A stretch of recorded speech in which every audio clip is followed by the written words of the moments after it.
Hello everybody and welcome to the third round of the 2022 GP4 Offline Championship. We are here at the Korea International Circuit in Yeongnam for the Korean Grand Prix here in South Korea. I am JW97 and I'm joined today by F2 commentator Rob. Hello everyone, it's good to see you and I'm looking forward to this race. Yep, indeed, and the question on everyone's lips is, what is the weather going to be like? Because obviously the last two races here at Yeongnam, it was wet, of course. Will it be wet today, or will it be a bone-dry race like it was in 2019? We shall wait and see. But without any hold-ups, we will get on with the grid then, going 4x4 as per usual. So then, Sure. on pole position for the 26th time in his career, it is Amar Kar with George Roque alongside him in second place. Once again, those two sharing the front row. Franco Lopez starts in third with Evan Byrne in fourth position. Afterwards is Chris Chatfield and Roman Quagg, then it is Jake Galloway and Bartosz Kloss in a very good P8. In P9, we have Rahul Patel, who currently lies last in the Drivers' Championship, with Jesus Perrin, the winner last time out, in a disappointing 10th. Miklos Gau starts in 11th, with Michael Mocho in 12th. Then it is Laura Chung in 13th, followed by David Kupak 14th, Ben Zwaliger is in 15th, and Joseph Willow 16th in the McLaren. P17 is his teammate Kirishima De Rosa, confirming another disappointing qualifying session for McLaren, with Johannes Martins in 18th. Andre Verderi starts in 19th, with Felix Sontag in 20th, and on the back row of the grid, Rob, It's Jamie Griffiths in 21st and Amelia Wilson in 22nd and last. it is going to be raining for this race, so just as it was for the last two seasons, it is going to be wet. It is looking like it's going to be normal wet tyres, though. I know there is a little patch there which has extreme wet, but that won't come until after the race. So it is looking like it is going to be a normal wet race, and the water tank, well, the water filter is at halfway. So it should be an interesting race, and, well, it's going to be very interesting to see how they cope in the wet conditions. But without further ado, let us get on with the first wet race of 2022. Here we go. Who's gonna win this, I wonder? As we're getting ready for the game to load right now.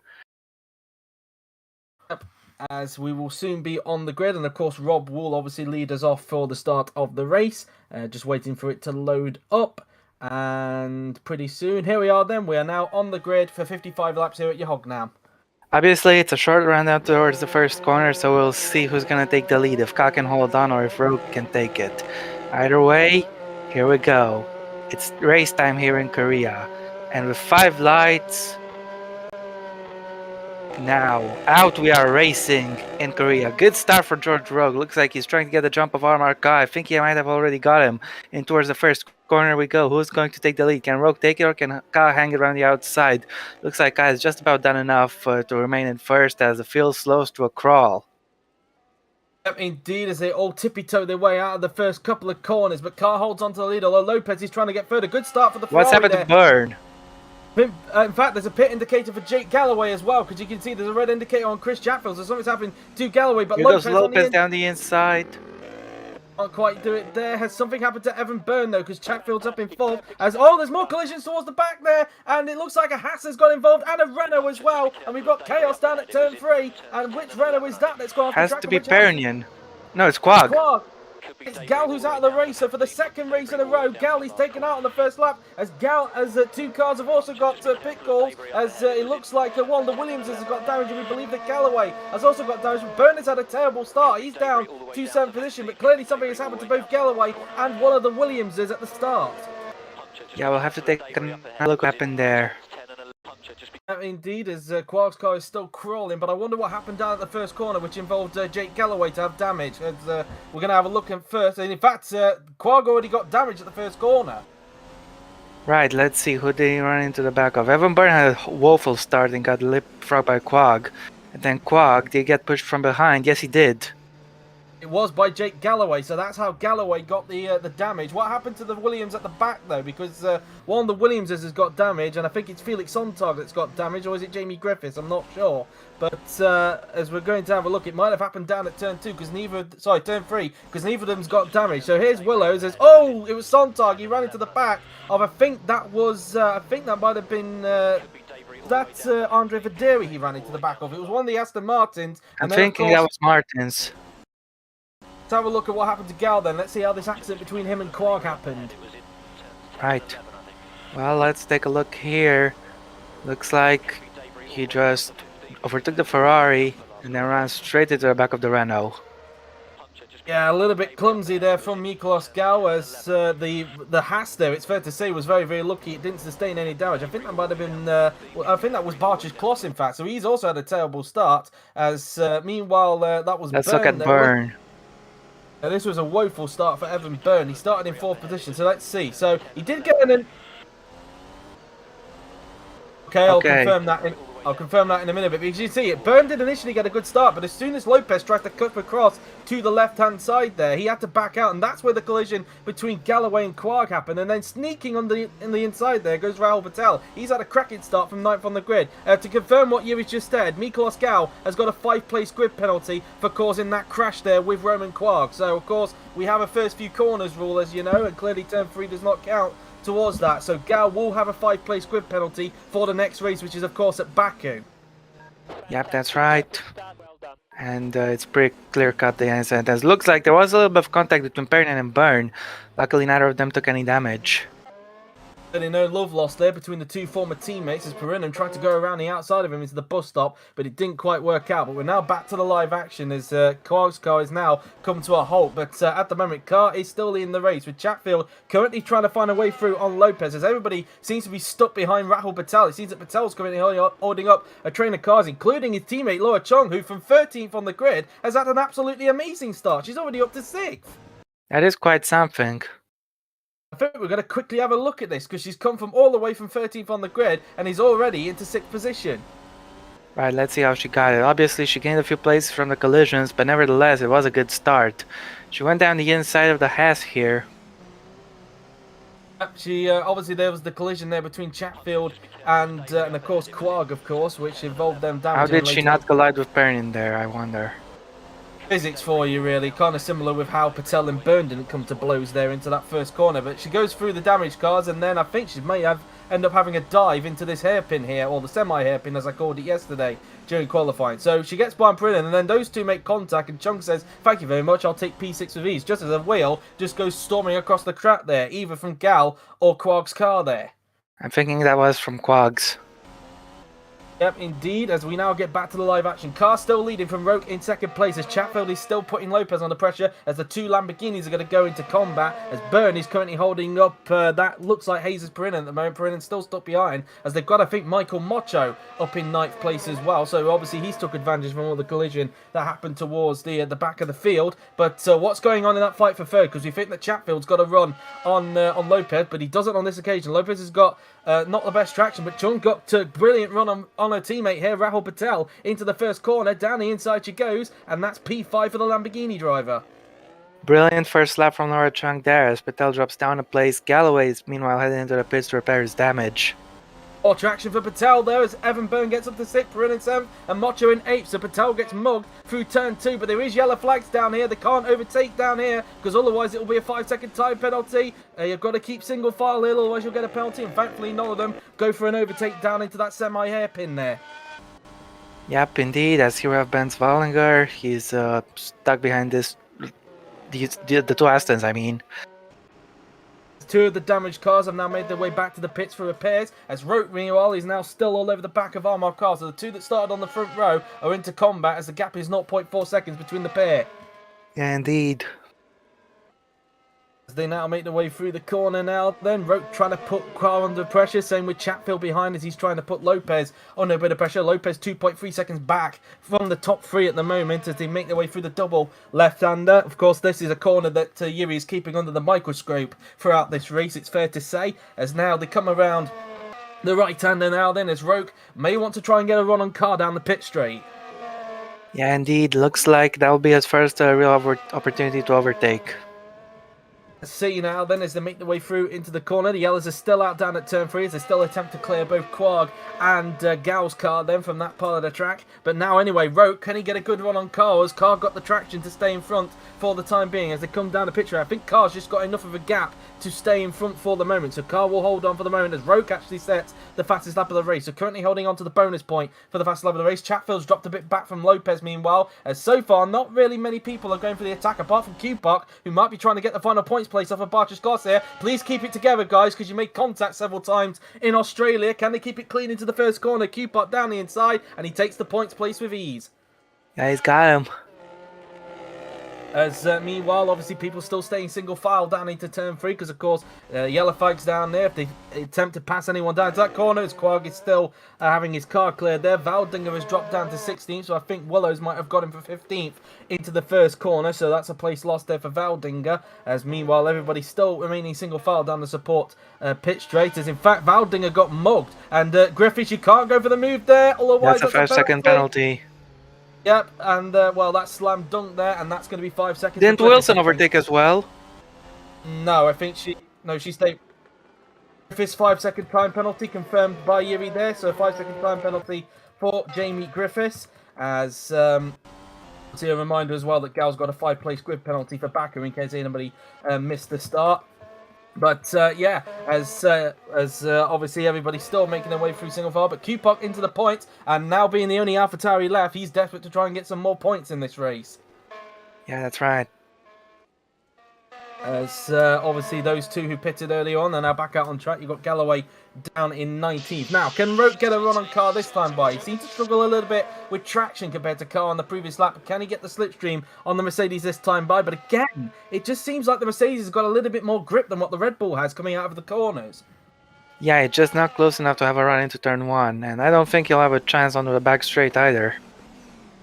Yeah, indeed, as the yellow's still out down at turn 3 at the moment. So Roke cannot go for a move down into that corner even if he wanted to. Chatfield gaining a bit back on Lopez, but still not close enough to make a move on the two-time champion just yet as they make their way down this long straight. But now the yellows have now been lifted, so the drivers are now free to overtake each other down into turn 3.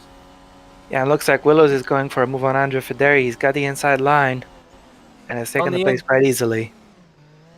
Yep, indeed, as he gets up into 14th. As meanwhile, Wilson trying to attack Griffiths. She might actually try and go for a dive here on the Williams driver, but she has to back out of it. Clearly not fully committed, and now it's put a prey to Benz Valdinger once again. Yeah, indeed. I don't think she's going to be close enough to attack the Williams this time around. No, definitely not. And in fact, Benz Valdinger is not close enough, although she has got the slipstream that time by, so she might actually go for the move into turn 3 down the inside. But Griffiths has got that one covered and holds on to 16th on the road, that is, of course, because Griffiths does have that 5-second time penalty for overtaking. I think it was Valdinger under wave yellow flag. Sorry, Wilson under wave yellow flag. So I had to think about that one there for a minute. It was one of the Alfa Romeos anyway. Meanwhile, as mentioned, Willows is up to 14th, so he's trying to make his way up through the field after what was another tricky qualifying session for McLaren. But we know that their race pace is pretty good. But is that going to be the case in the wet, I wonder? I wonder as well, as George Roque is stealing away from Franco Lopez at least, and good an arm. Let's see if Roke can get the move done on this occasion now then, as they come around the penultimate corner. Has Roke got the slipstream this time off the Mercedes driver coming down the pit straight again? I think he's just a bit too far back. He just can't seem to get within the grass. Although having said that, Carr is already defending the inside going into the first corner there. So maybe Roke could have a run down into turn 3.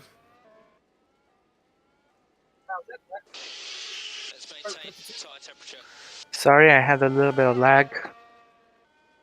Now Roke on the inside of Amar Khan. Is this going to be a lead change for George Roke? Down the inside he goes in the Red Bull and he takes the lead. George Roke takes the lead of the Korean Grand Prix. He's got him. Nicely executed. Indeed, although he's having to go defensive because Carr's trying to get him back down into the bus stop chicane, but Roke says no to that and holds on to the lead with ease. Now can Roke start to pull away now from Amar Khan? Yeah, it looks like he's already got a grip advantage. He seems to be trying to push right off the bat, as now Lopez is still under pressure from Chatfield. Here we have Martins very close to the back of De Rosa, who's gaining a good number of places, I might say.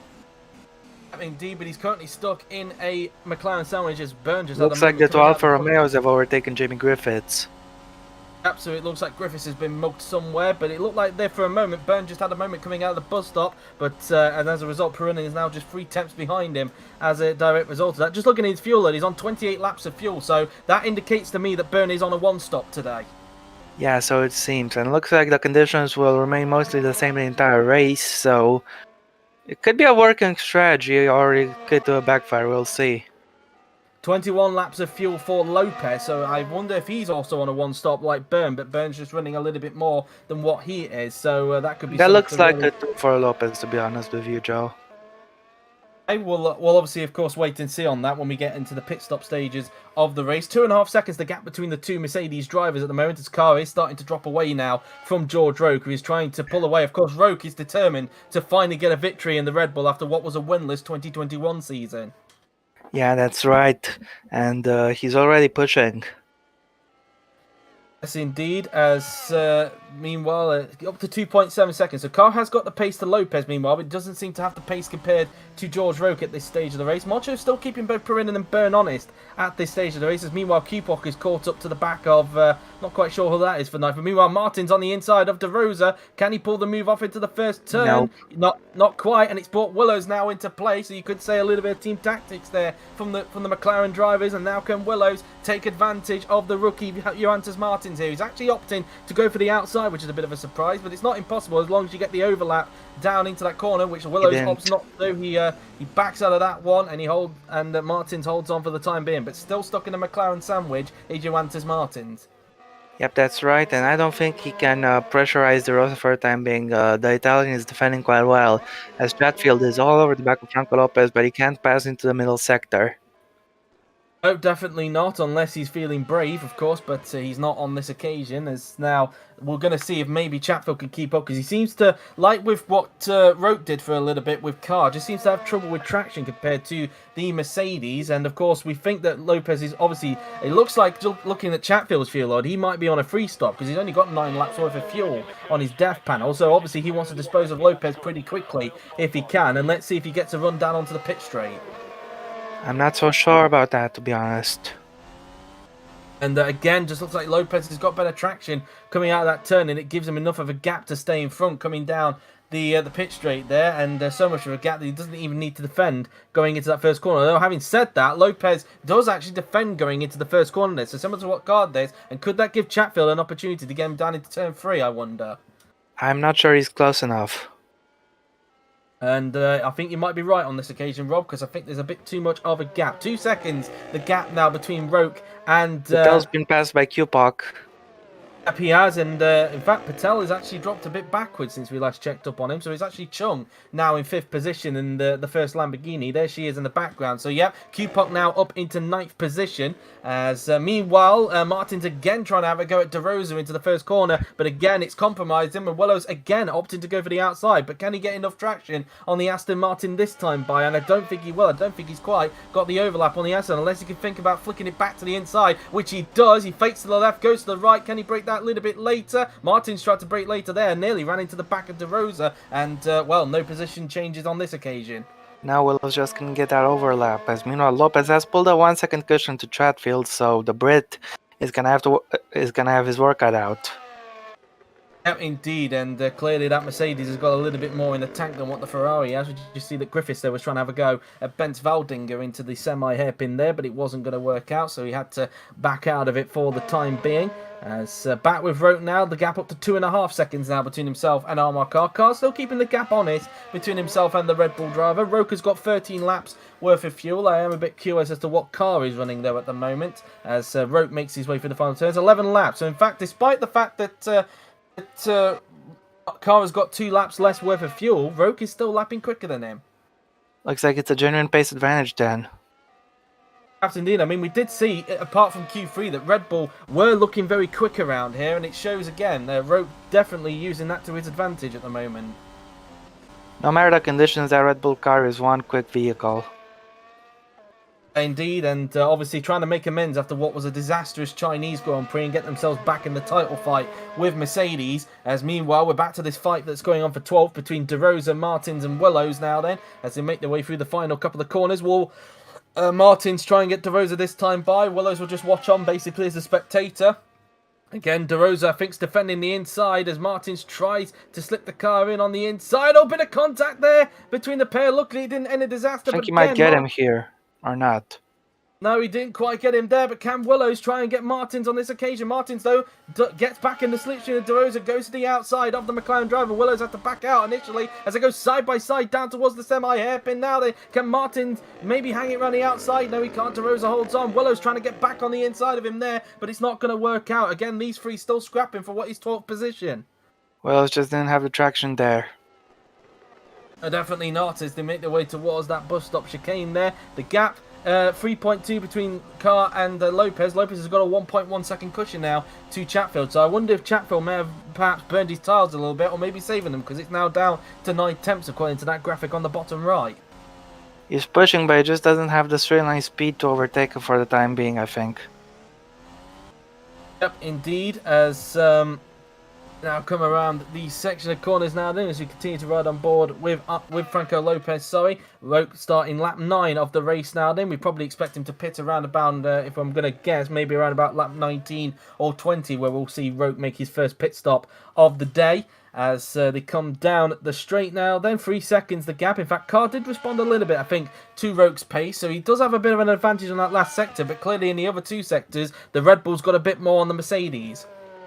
Yeah, well said, and looks like Rogue is able to pull away quite well.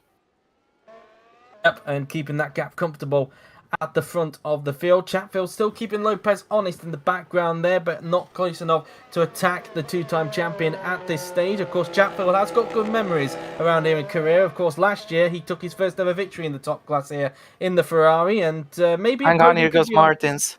Oh, more contact between the pairs. Is that going to be a bump and run overtake? It will indeed, and Martins goes through into 12th. Willows, is he going to go through? Oh, that was nearly close to contact there, but Willows goes through into 13th. Yeah, that was interesting there. A little bit of cheeky tactics from Martins. Yep, indeed, but he pulled the move off. You could argue that De Rosa maybe blocked the inside a bit too late there, and Martins was going through, and that was very close to contact there between the 2 McLarens, and thankfully it didn't end in disaster. Yeah, could have been a horrible crash there. So close. Yep, but Willows is up to 13th, so that means that De Rosa has lost 2 places in the space of a couple of corners, and now Willows can set his sights on Martins alone this time and not have to worry about De Rosa getting in the way. Yep, that's right. They now come around the double left-hander now, then 3.3 seconds the gap between the top 2, and Lopez 3.6 seconds. They did the 3.5 meanwhile. Yep, as Roke continues to try and pull that gap as best as he can in the Red Bull now then, as we continue to ride on board with the British driver in the Red Bull, as he will start the 10th lap of the race very, very soon. So we're already on lap 10 of the race. It's actually going quite quickly than I thought. Then again, in the past, this race has usually been quite a short one for the OC, a little bit like both Baku and Suzuka is, so it's not that much surprising, even in the wet conditions, to be quite honest with you. So anyway, 3.4 seconds the gap between Carr and Lopez. Lopez actually took nearly a 10th out of Carr on that occasion, but still seems to still be falling back in the other sectors compared to his teammate. The top 4 kind of separating themselves out at this stage. Yeah, I'll say there is a little bit of a gap, of a small gap between Lopez and Chatfield, but Lopez is clearly keeping the measure. Yep, indeed. Carr just coming out of that semi-hairpin there as Roke makes his way down towards the bus stop chicane now, then just keeping it all under control at this stage of the race as he now makes his way towards the right-hander, flicking it in for the right and then into the left-hander. He will now go, using a tad bit of curb on the inside there. Meanwhile, Willow's now attacking Martins for 12th position. Surely this is the move done now for the McLaren, or will it be? As oh, that was close there, but Martins holds on to that place. So yeah, clearly Willow's still in trouble, but Martins did not get the best exit coming out of turn 2 there. Could Willows pounce on that? He's going to go to the inside now of the Aston Martin. Can Willows pull the move off in the McLaren? This surely should be the move. Down the inside he goes, and yes, he does. Willows up into 12th.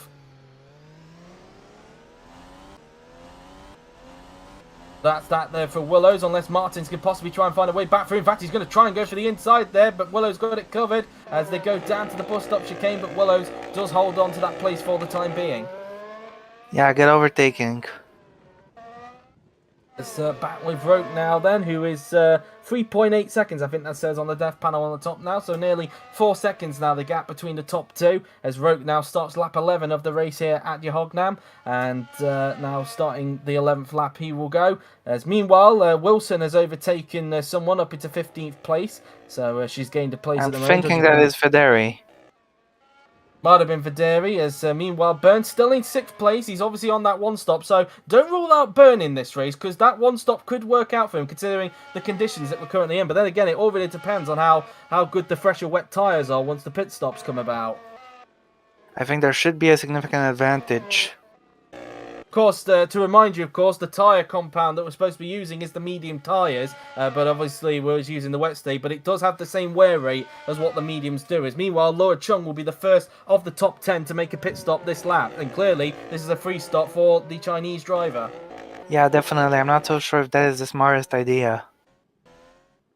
We shall wait and see, of course. I guess, as mentioned, it kind of really depends on the freshness of the normal wet tyres, of course. We're expecting it to be normal wet tyres throughout the entirety of the race, of course. We're not expecting the conditions to change at all in this race. No change to either the extreme wets or even the intermediate tyres, or maybe even to the dry tyres as well. We're not expecting a dry spell in this race at all. Meanwhile, Galloway is now caught up to the pack, and here's an example of fresher tyres. Around the outside will go Galloway, and that's P18 with ease there, and it is quite a common thing to do if you've got fresher tyres by going around the outside and passing someone at the penultimate corner. Of course, we've seen this type of move in World Champ Car as well. Yeah, indeed, especially last season with that tense final few laps as well with the fresher tyres. So it is kind of common trait around here at Hognam. But so maybe that could be an indicator of what we could expect when Chum makes her pit stop. So anyway, as Roke now starts lap 12 of the race, still got 10 laps of fuel in his wagon, as we will be expecting Laura Chung to come into the pits this lap. And here she is now, and I think we're going to be viewing her on this occasion, as she will now make her way into the final few turns now. Then through the right-hander we go, and then approaching the pit entrance, where in real life a lot of drivers branded it as possibly the most dangerous pit entrance. But it's had its moments in the OC, but not to the extent of what we've had in past I have a call to take. Okay, as Laura Chung now then comes into the pits now then, and let's see how quick the stop is going to be then from the Lamborghini mechanics as she pulls into her box. It's the 5th garage along for Lamborghini. Of course, last season they were at the bottom given they were a new team, but obviously the fact that they finished 5th last season in the Constructors means they get the 5th garage. It's a 5.9 second stop from the Lamborghini mechanics. Quite a quick stop there, 19 laps of fuel, so that will take her to possibly around about lap number 29 or 30, I think it will take her to. So let's see where she's going to emerge then after the pit stop, and I think she's going to emerge in 11th. Yes, she comes out in front of Joseph Willow, so she's just outside of the points there, but that is her first pit stop done with, as meanwhile Galloway, once again trying to make his way back up through the field after sustaining damage on the first lap of the race, is now all over the back of Bence Valdingas Alfa Romeo now then, as they make their way through into the left-hander now, then through into the penultimate turn. We will go. Is Galloway going to pull the same move off? No, he's going to actually hang back and wait for the first corner to try and pounce on Bence Valdinga now. Then down the pit straight we go. And down the inside goes Jake Galloway in the Ferrari. This should be an easy move for the Ferrari driver. And yes, it is. Galloway up into 17th position on those fresher normal wets. As, meanwhile, in fact, Roke has actually just come up to lap some traffic, in fact. And the Williams has already been lapped in this race, and clearly an example of this year's Williams not doing particularly well, and that's despite the fact that Sontag, well, in fact, having said that, of course, Sontag did get damage on the first lap, so it's kind of understandable really that he's been lapped already. So I kind of forgot actually that he was involved in the first lap collision, but yeah, that's kind of lap he's already been lapped as a result of that. As we look at Laura Chung, who's quickly catching up now to Barcher's Kloss, so clearly the fresher tyres do have a bit of an advantage around here at Hognam, like we've seen on many occasions, not just in the top class, but also, as Rob alluded to a little bit earlier on, also in World Champ Car, and she's quickly gaining through into the corners. I wonder if she'll already get Kloss down into the first corner. We shall wait and see. Through into the left-hander she will go, as coming around the final 3 turns, we will go on the racetrack. Chung now then, around the right-hander she will go. She's going to wait until the straight. She's not going to go around the outside. Down the pit straight we go. Chung in the slipstream. She's going to go to the inside of the Haas driver. This should be the move done for Laura Chung in the Lamborghini down towards turn 1. And yes, it is. Chung back into the points.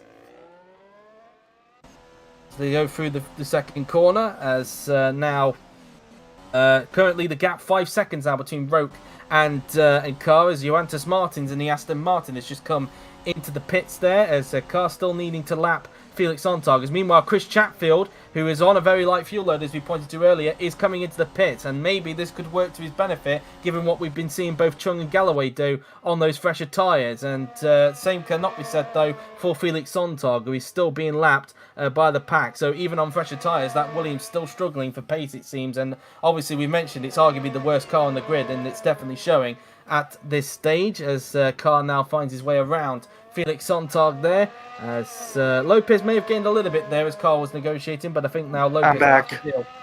deal with Sonda very soon. You are back just in time for Chris Chatfield to come into the pits as he now makes his way through the right-hander, and into the pits comes the Ferrari driver. Yeah, indeed, he's going to dive into the pit lane. Yep, and we've seen how quick Chung and Galloway are on fresher tyres. Galloway, of course, being Chatfield's teammate, so could that work for him with his battle with Franco Lopez, do you think? I'm thinking those two are on different strategies, so we shouldn't... I think it'll give him the temporary advantage, but Lopez should have the better pace. 5.9 seconds. Yep, 5.9 seconds to stop then for the Ferrari mechanics. Where is he going to emerge on the track? In fact, where is Laura Chung in comparison to this? Because she's already made a pit stop. Is Chatfield still going to emerge in front as he makes his way out of pit lane? That's Rahul Patel. That's not Laura Chung. That's the other Lamborghini going by. But Chatfield still... There should be quite a gap. Look at the mini-map. Yep, quite a bit of a gap. So Chatfield rejoins in 9th behind Chung's teammate, Rahul Patel, who in fact is pitting at the end of this lap. So it doesn't look like he'll be holding up Chatfield.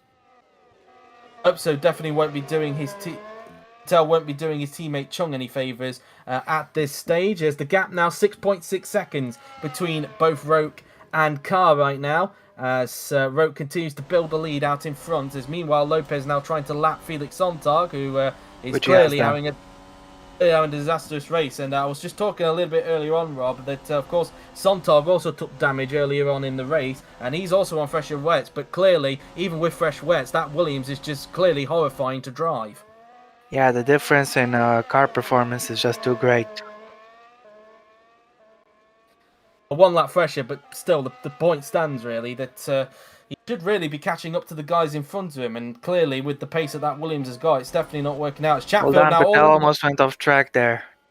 And Chatfield's trying to go all the way around the outside for into this left-hander. This is going to be brave if he can pull this off with the fresher tyres. He's still sticking with Patel, so clearly not waiting for Ra to go into the pits there. But Patel says no to that and holds on to 7th place. I thought for a minute that Chatfield was actually going to pull that off.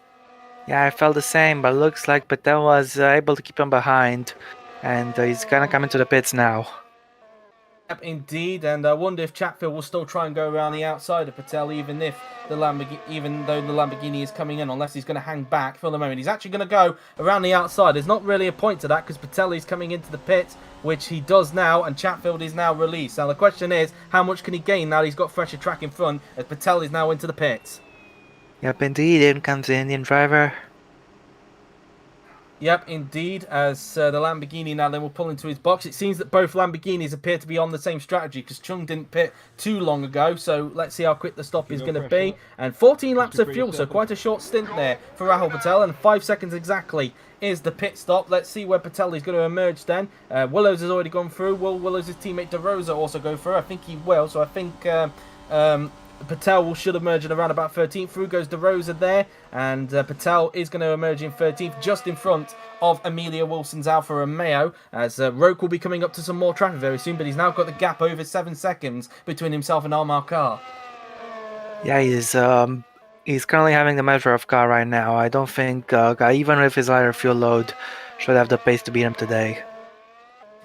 Yep, as they now make their way through the final few turns on the racetrack now, then through the penultimate turn, and now down the pit straight as Roke is about to start the 16th lap of the race now then, as again we're not expecting him to pit for another few laps, as Lopez of course looking like he's going for quite a lengthy stint, so I would imagine that once Roke comes into the pits he will take the lead. I think, looking at his indicator on the top, I think Amar Khan is coming into the pits this lap. If I am not mistaken, no, that was clearly a different... No, it is. I was correct there. Clearly, the leaderboard on the left wasn't showing everyone there, but Amar Khan is coming into the pits at the end of this lap. Yeah, Jamie Griffiths as well. Yep, he's coming in as well, as Roke will be soon coming up to lap him very, very soon. As we ride on board with Johannes Martins, he's already made his pit stop, and he's now on the back of that is Jake Galloway in front. So, clearly, even though he's in not the best car, Johannes Martins, clearly the fresher tyre is working well compared to the Williams. Yeah, he's pushing quite hard. What I mean by Williams, before people correct me, I'm talking about Felix Sontag's Williams. I'm not talking about the car in front of Martins. I understand that is a Ferrari in front of him, but I'm just comparing it in regards to... Yeah, fair enough. Meanwhile, looks like Patel is pressurizing De Rosa. Yep, is he going to go around the outside? He thinks about it, but he's going to have to now wait until the straight, I think. Oh, no, he won't. He's actually going to pull it off now. So Patel is up into 12th position. Brilliant move. As his next target will in fact be Joseph Willows, who's actually 12 seconds up the road. But given how much pace those fresher tyres could be, it won't. I bet it will only take a 3 laps for Patel to get through. But it was nearly close to contact there between Patel and De Rosa. Yeah, quite close, but Patel was able to go around the outside, which turned into the inside for the last corner. Yep, indeed. And through the gap he goes, and into 12th place goes Rahul Patel as a result there. But as mentioned, Amar Khan is coming into the pits at the end of this lap. As meanwhile, Martins is now going to try and attack Galloway into the first corner. He's on the inside. Galloway doesn't put up too much of a fight. Is Martins going to leave his braking late? He is. And Martins goes through into 16th position. So proof there that the fresher tyres work well for the Aston Martin. But as mentioned, Amar Khan is coming into the pits this lap. We're expecting Roken a few laps in as well. Yep, and as mentioned, we are also expecting Lopez to take the lead of the race temporarily once Roke makes his pit stop. But Carr is in, as is Jamie Griffiths as well in front. But let's see how quick the stop is going to be then from the Mercedes mechanics.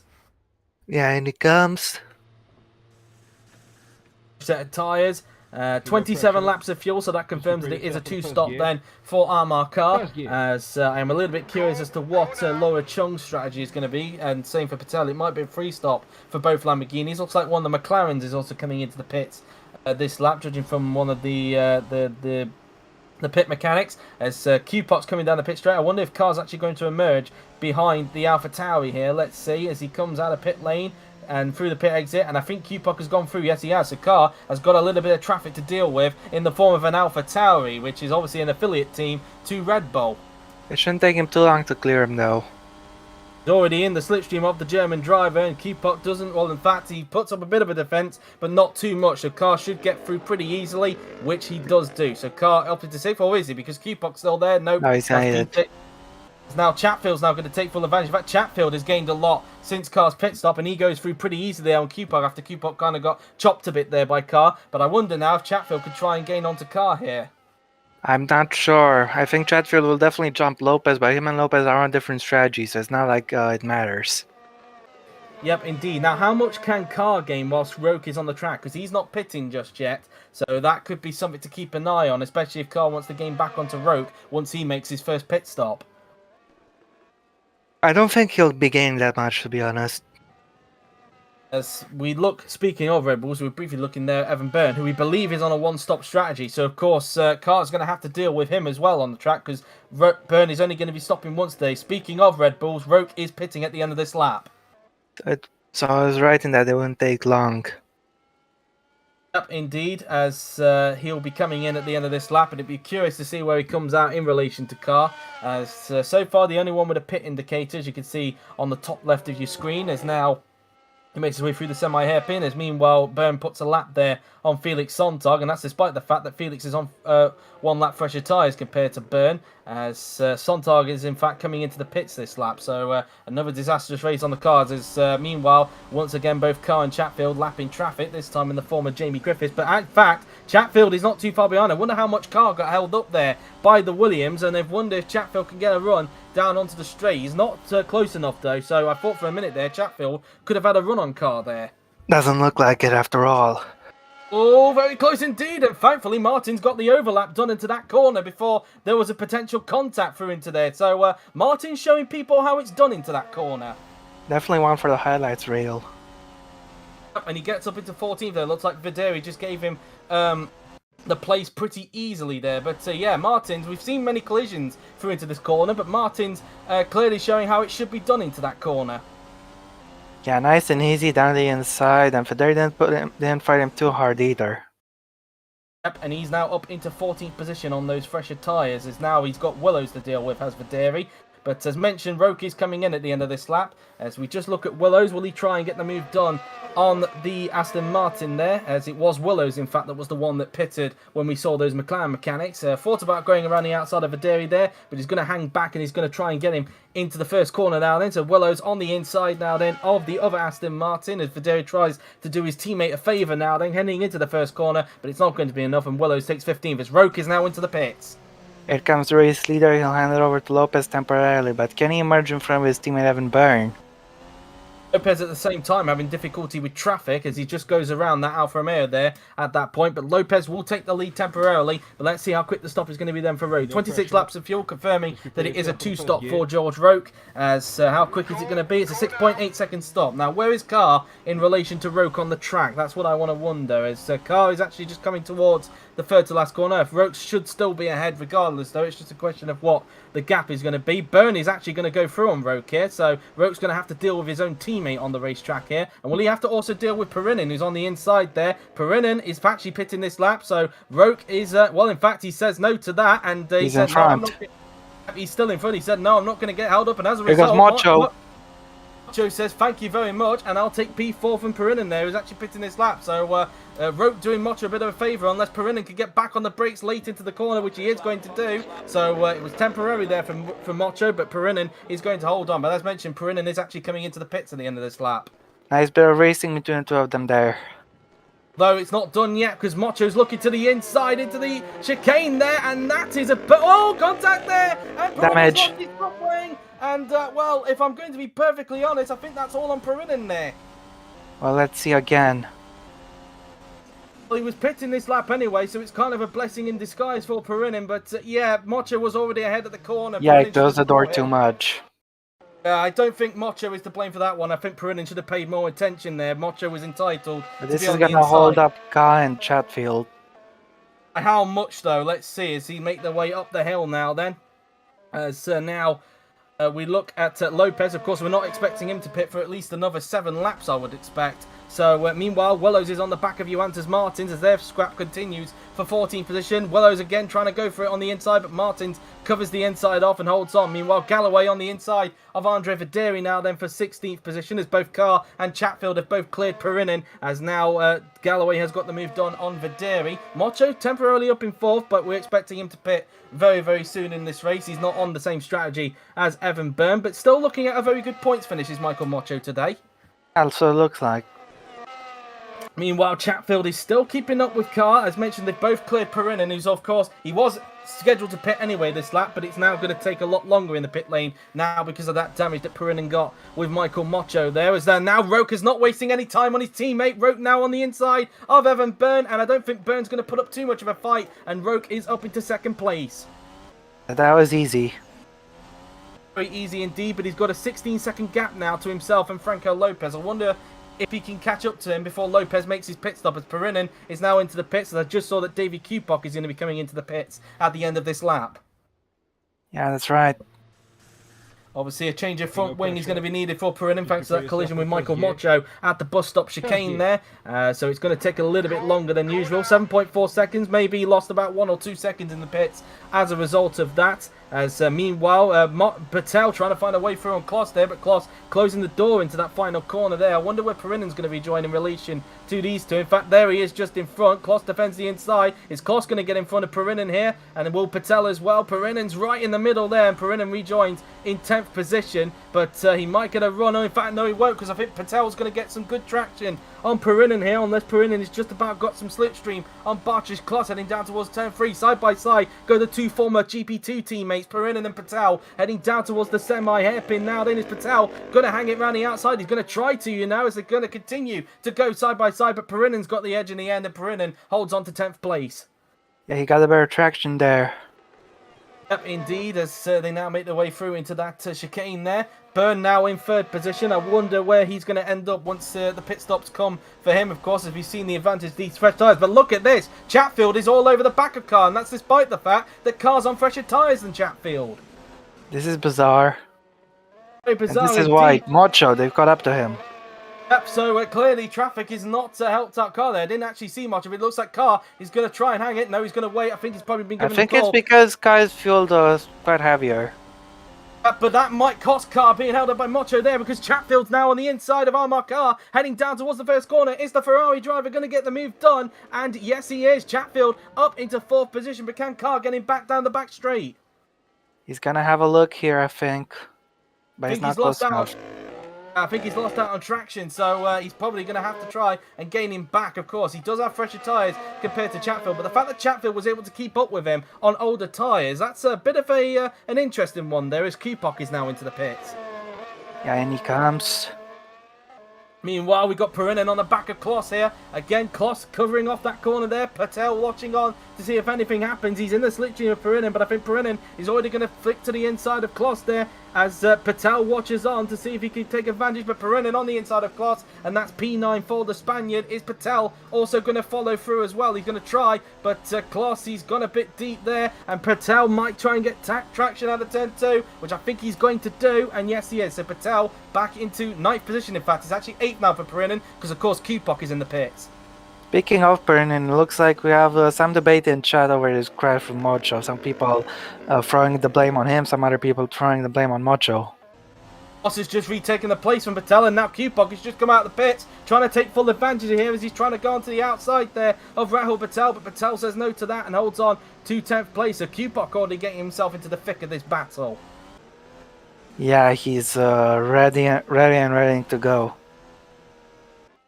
Indeed, as now we look at Perinin now, then he's just going around the right-hander. Just had a little bit of a flick there before he went into that right-hander there. As meanwhile, Kloss has gone a bit deep there. Patel trying everything he can, same with Kupok as well, as they're both still currently stuck behind the Haas driver at the moment, who looks to be on a one-stop and seems to be a little bit heavier than what Evan Byrne is. So this could be quite interesting indeed, as Patel, he's going to try and go for it on the inside. Please keep it tidy, and they have done. Patel up into 9th, so clearly Patel learning there from what Johannes Martins did earlier on, and he's up into 9th place, and now it's time for Kupok to try and find a way through on his old foe Bart's Kloss again. Yeah, this is gonna be close. Yep, as now they come around the corner now, then Kupok trying to put Kloss under a bit of pressure. So far they've kept away from each other after their many collisions that they had in Melbourne a few weeks ago, as now they make their way through to these next section of corners now. Then can Kupok get the move done? He's going to try and hang around the outside if he can, but he can't quite get the traction there on the Haas, but he will get a run down towards the first corner now. Then Kupok in the slipstream of Kloss, he's going to go to the inside. Can the German pull the move off on the Polish driver into the first corner? Fresher tyres later on the brakes, and Kupok back into the point. He's got that neat and nicely there. Indeed, as meanwhile Martins and Willows are now stuck behind. That's Amelia Wilson in front, and they're now going to have to both try and dispose of the Alfa Romeo if they can, as Martins now on the inside of Wilson. Willows watching on as a spectator essentially, as Martins gets 13th place there off of Amelia Wilson. Can Willows get traction on the Alfa Romeo? He's trying to, but it's not going to pay off. He's going to possibly wait out of turn 2. Going to wait for the exit out of turn 2 now then, as Willows got it done on the Alfa Romeo driver. They're still side by side though. We've seen that drivers can brake later into turn 3. Wilson still not giving up on Willows here, down towards the semi-hairpin. Wilson on the inside, but Willows hangs it around the outside and takes 14th from the American. Yeah, she's had to back out there. 3.8 seconds meanwhile is the gap between Lopez and Roque meanwhile, so Roque continuing to gain What's on the those difference in lap time, I wonder? Who knows really, but we've got to hold that fort because Carr is now on the inside of Evan Byrne, as is Carr going to get that podium place, and he's through. In fact, unseen by the cameras, he's re-overtaking Chatfield. He's re-overtaking Chatfield somewhere on the racetrack, so unseen by the cameras, Carr is re-overtaking Chatfield somewhere. Are we going to look? I think it might be a bit too late for that. I think he does have a little bit of a limit of when he shows replays, so I think we're not going to see that. Okay, fair enough. I think we're not going to see that, unfortunately, I'm afraid. But either way, Carr has got himself back ahead of Chatfield, just as Chatfield has got by on Byrne, as we look at the rest of the field now. And here's Kupok, who's now on the back of Patel now, so we've got a fight for 9th going on between the Lamborghini and the AlphaTauri, the two Italian teams fighting for 9th. Looks like Kupok should have the better pace here. He's not close enough though on this straight, so he might wait for turn 3 to see if he could get the move done on the Indian driver. Of course, Patel currently last in the Drivers' Championship after what has been a disastrous first 2 races of the season, and he is desperate to get points on the board today, that is for sure. But Kupok's got a run on him. In fact, he opts to go to the outside rather than the inside. It's not impossible to pull it off around the outside, but on this occasion it is for Kupok as Patel shuts the door going into that corner. That's right. As they come out of that hairpin now then, as meanwhile Martins and Willows are once again behind De Rosa, so once again these two are going to have to deal with it, as Kupok tried to look around the outside there of Rahul Patel into the bus stop there, but it's not going to work, and I think he's going to lose out on a bit of traction here, is Kupok, as a result, although he did take a line there that's very interesting. As meanwhile Gallo's in, as Lopez is going in, just as Roque is on the inside of him there, and Roque retakes the lead. That was quite easy. He's got a big tire advantage. Yep, as just as I was saying there, Lopez is actually coming into the pits at the end of this lap, but it wasn't enough to. But it didn't really matter for Roke because Roke took the place with ease there. As now Galloway is a lap down after his second pit stop there. As now look at Patelli still keeping Kupok back for the moment. So Kupok has still not been able to find a way through on the Lamborghini driver at the moment. Yellow flag in fact. Hold the fort, and it's Evan Byrne! Byrne is out of the race, and that is a crash with one of the Ferraris. It's Jake Galloway, and I wonder if it's that turn 2 incident again, and it might involve Galloway coming out of the pits, but Byrne, once again, with bad luck. More backmarker trouble for Evan Byrne, and I'm afraid he's out of the race. And once again, it's 0 points for Evan Byrne. He's just not had a break at the start of this season, and I think, in fact, it's a kind of a different collision there. I think that was more Galloway being a bit clumsy there, not realising that Byrne was on the inside. Right, let's take another look. So, coming out of the turn, you can see he's got a better run coming out of that turn, and yeah, that's a bit clumsy there from Galloway. I don't think that's a turn 2 glitch that time by. I think that's just Galloway being a little bit clumsy out of that turn. I think this is mostly on Galloway. Yeah.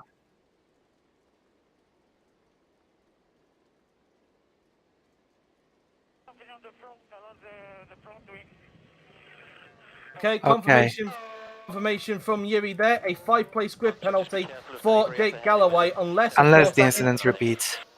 As that sort of incident repeats itself. Not the actual turn 2 glitch that we've had in the past, but that sort of incident which involves the pit exit. So, but at the moment, a 5-place grid penalty for Jake Galloway. So we've got 2 grid penalties. And meanwhile, Kupok, the yellows have been lifted quite quickly as Kupok's on the inside of Patel. And that's P9. It will soon be P8 once they go past this bit because of Byrne's retirement. So this is now the battle for P8, and Kupok now sitting on 8-4 championship points at the moment. Yep, indeed. As you have Martins, he appears to be battling De Rosa as well as he's coming through to pass his teammate as well.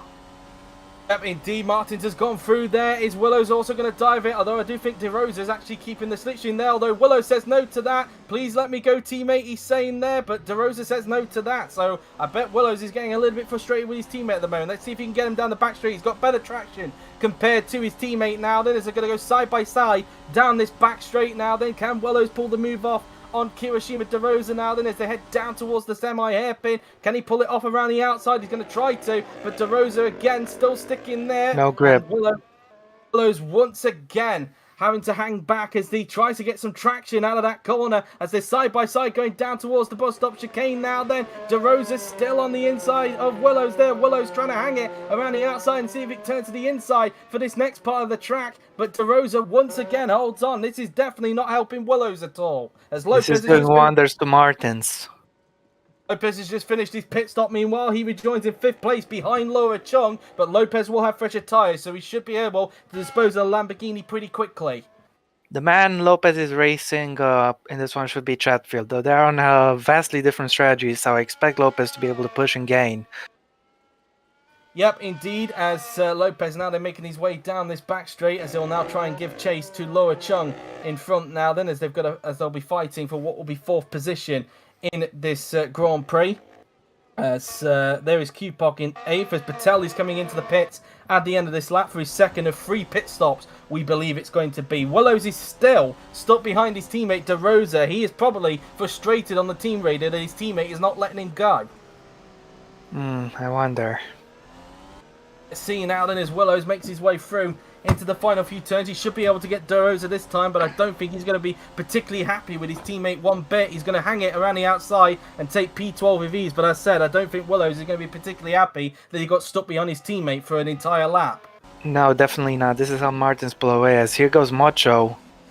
And Mocho should pull a lap there on one of the Alfa Romeos going into that corner there. A little bit of a strange place for the Alfa Romeo to get out of the way of the leaders, really. But Mocho running pretty well at the moment. And he's actually, I think he has made... Has he made a pit stop this race? I'm not. He has. He has made a pit stop. I was just wondering there if he was on a similar strategy to his teammate or not, because that would have been quite interesting. But he has pitted and running in a very solid 6th position at the moment. Yeah, I'll say. While Lopez has caught up to the back of Chung and he's going to hang it around the outside, and that's a pretty easy move for Lopez, and up into 4th place goes the 2-time world champion. Next target for him is Chris Chatfield. He's 15 seconds up the road, but we need to keep an eye at the difference in lap time after this lap. Full contact there between Chung and Lopez. Looked like Chung misjudged the braking a little bit there, but thankfully it didn't end in a disaster there. Yeah, indeed. As mentioned, of course, her teammate Patel is coming into the pits at the end of this lap as we'll put Kloss up into ninth place as he's trying to make his one-stop strategy work in this race as we ride on board with Carr, who's coming up to some traffic. Same with Roke, of course, trying to lap the Alfa Romeo there. I think that is Amelia Wilson. He's just pulled a lap on there, as I think it said number 28 on that Alfa Romeo. But yeah, Roke in command in this race so far. Yeah, absolutely. He's got nearly a 20-second cushion to Carr as Carr just put a lap there on, I think that's Andre Videri there, as Chatfield will now pull a lap on him there. And Chatfield running pretty strong on the podium, but surely he's got to be aware that Lopez is giving chase. Yeah, totally. As they now come around the right-hander now, then as we now look at Kirishima De Rosa, as he's just been lapped there by George Roke, who's just gone around the outside there. As now we look at Chatfield, who is oh, I think it was a bit of a slide there for Chatfield. Looked like it was a little bit of an oversteer moment there for the Ferrari, but thankfully he kept that one under control. Yeah, let's see again. Let's see as they come out of this corner, and yeah, he did have a little bit of a twitch there. He just saw it there, so thankfully he didn't aquaplane there, because that could have been a disaster there for the Ferrari driver. Yeah, but I wonder what his pace is like compared to Lopez. 13.8, yeah. Lopez has already gained a second and a half just on this lap alone. He'll gain a little bit more thanks to that mistake that Chatfield's made as well. So he'll gain a little bit more than what he would have done had Chatfield not made that mistake going into that corner there. So I wager Lopez is probably 2 seconds a lap faster right now, at least. Patel, meanwhile, has rejoined in 11th after his pit stop. He's come out just behind Johannes Martins, so he split himself in between that fight between Martins and Willows in this race. But Patel clearly on fresher tyres and wanting that final points place back. Yeah, he should be able to dispatch of him easily. Meanwhile, his teammate, Laura Chung, is coming into the pits at the end of this lap, as you can see with the red indicator on the def panel there. So Chung will be coming into the pits at the end of this lap for her second of 3 stops. And to confirm, it is a 3 stop for Patel because he's got 19 laps of fuel in the wagon. So that will take him to around about, I want to say, lap 44 to lap 45, which should see him make his final stop. He's got a yellow flag. It's Chris Chatfield! Chatfield's out of the race! Trial problem. Oh, what a shame for Chatfield. He was running well on the podium, but a throttle problem has taken care of Chris Chatfield. And after taking his first ever victory here last season, it's going to be a retirement this season for Chris Chatfield. What a shame. The throttle just gave out. Yeah, indeed, and I wonder if it gave out just coming out of that hairpin and he went for a bit of a spin there, I wonder. But it's race over for Chris Chatfield, and what a shame considering he was fighting for a podium today. And it happened already, in fact. It happened a little bit earlier on in the lap, but yeah, it gave way coming out of this corner. Like he didn't spin the car around, but it was clearly terminal. But again, such a shame for Chris Chatfield. But that will put Patel back into the points regardless, but I think he is going to overtake Martins for P9, and Martins will officially be in the points as a result. So maybe another points-paying race as the two Williams come together there, and in fact this is actually a fight. Sontag is actually up into 17th place as Griffiths made contact there with his teammate. Yeah, pretty close shave there. Yeah, indeed, as Chatfield's car is going to get hoisted over the barriers. But yeah, that's pretty much that. Chung, as mentioned, is coming into the pits at the end of this lap for Lamborghini as Lopez puts a lap there on Andre Videri's Aston Martin. The yellow flags have now been lifted and Chatfield's car has now been cleared. And as a result, it now has put Lopez back onto the podium place thanks to Chatfield's retirement. Can he take the fastest lap, I wonder? I'm not sure though, because it did get interfered there by a back marker. So, but we'll see about that as he comes across the line. Lopez, can he still get the fastest lap regardless? No, only just missed out on it.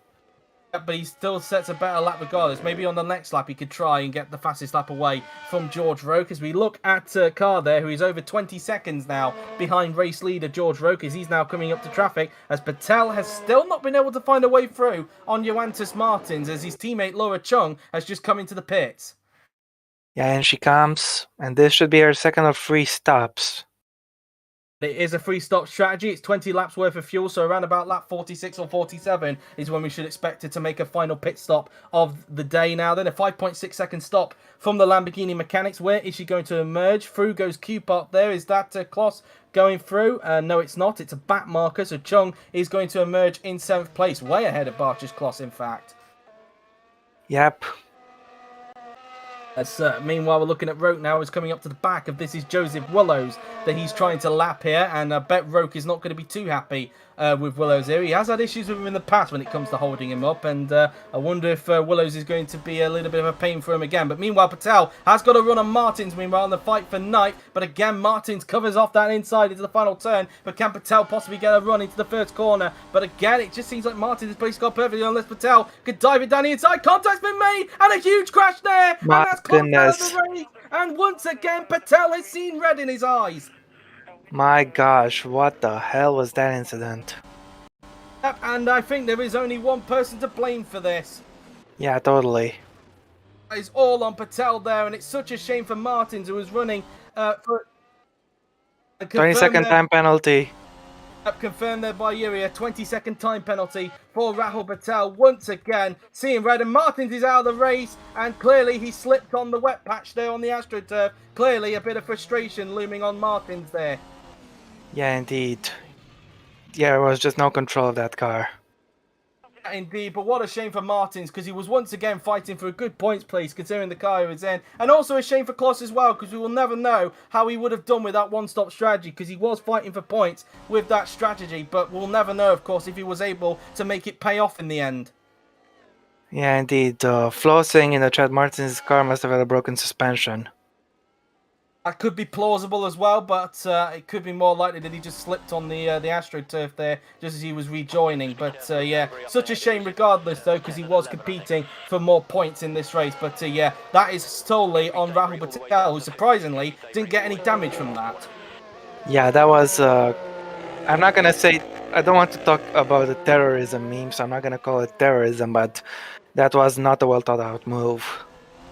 Oh, definitely not. And yeah, Patel once again having his frustrating start to the season once again continuing.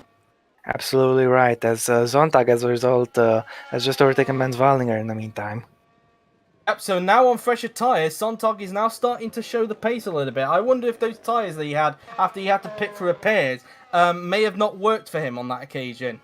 Sorry to disturb you, Joe, but I think Lopez is gaining quite a lot onto Armar Car. The gap is around 6 seconds. So the two Mercedes might be racing each other for position, and let's hope we don't get a repeat of China.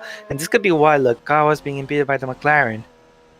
Yeah, indeed, and I was just going to mention that. I hope that we don't get a repeat of China between the two Mercedes drivers, because they cannot be doing that too often, given that that both of them have got a serious chance of trying to win the championship this season.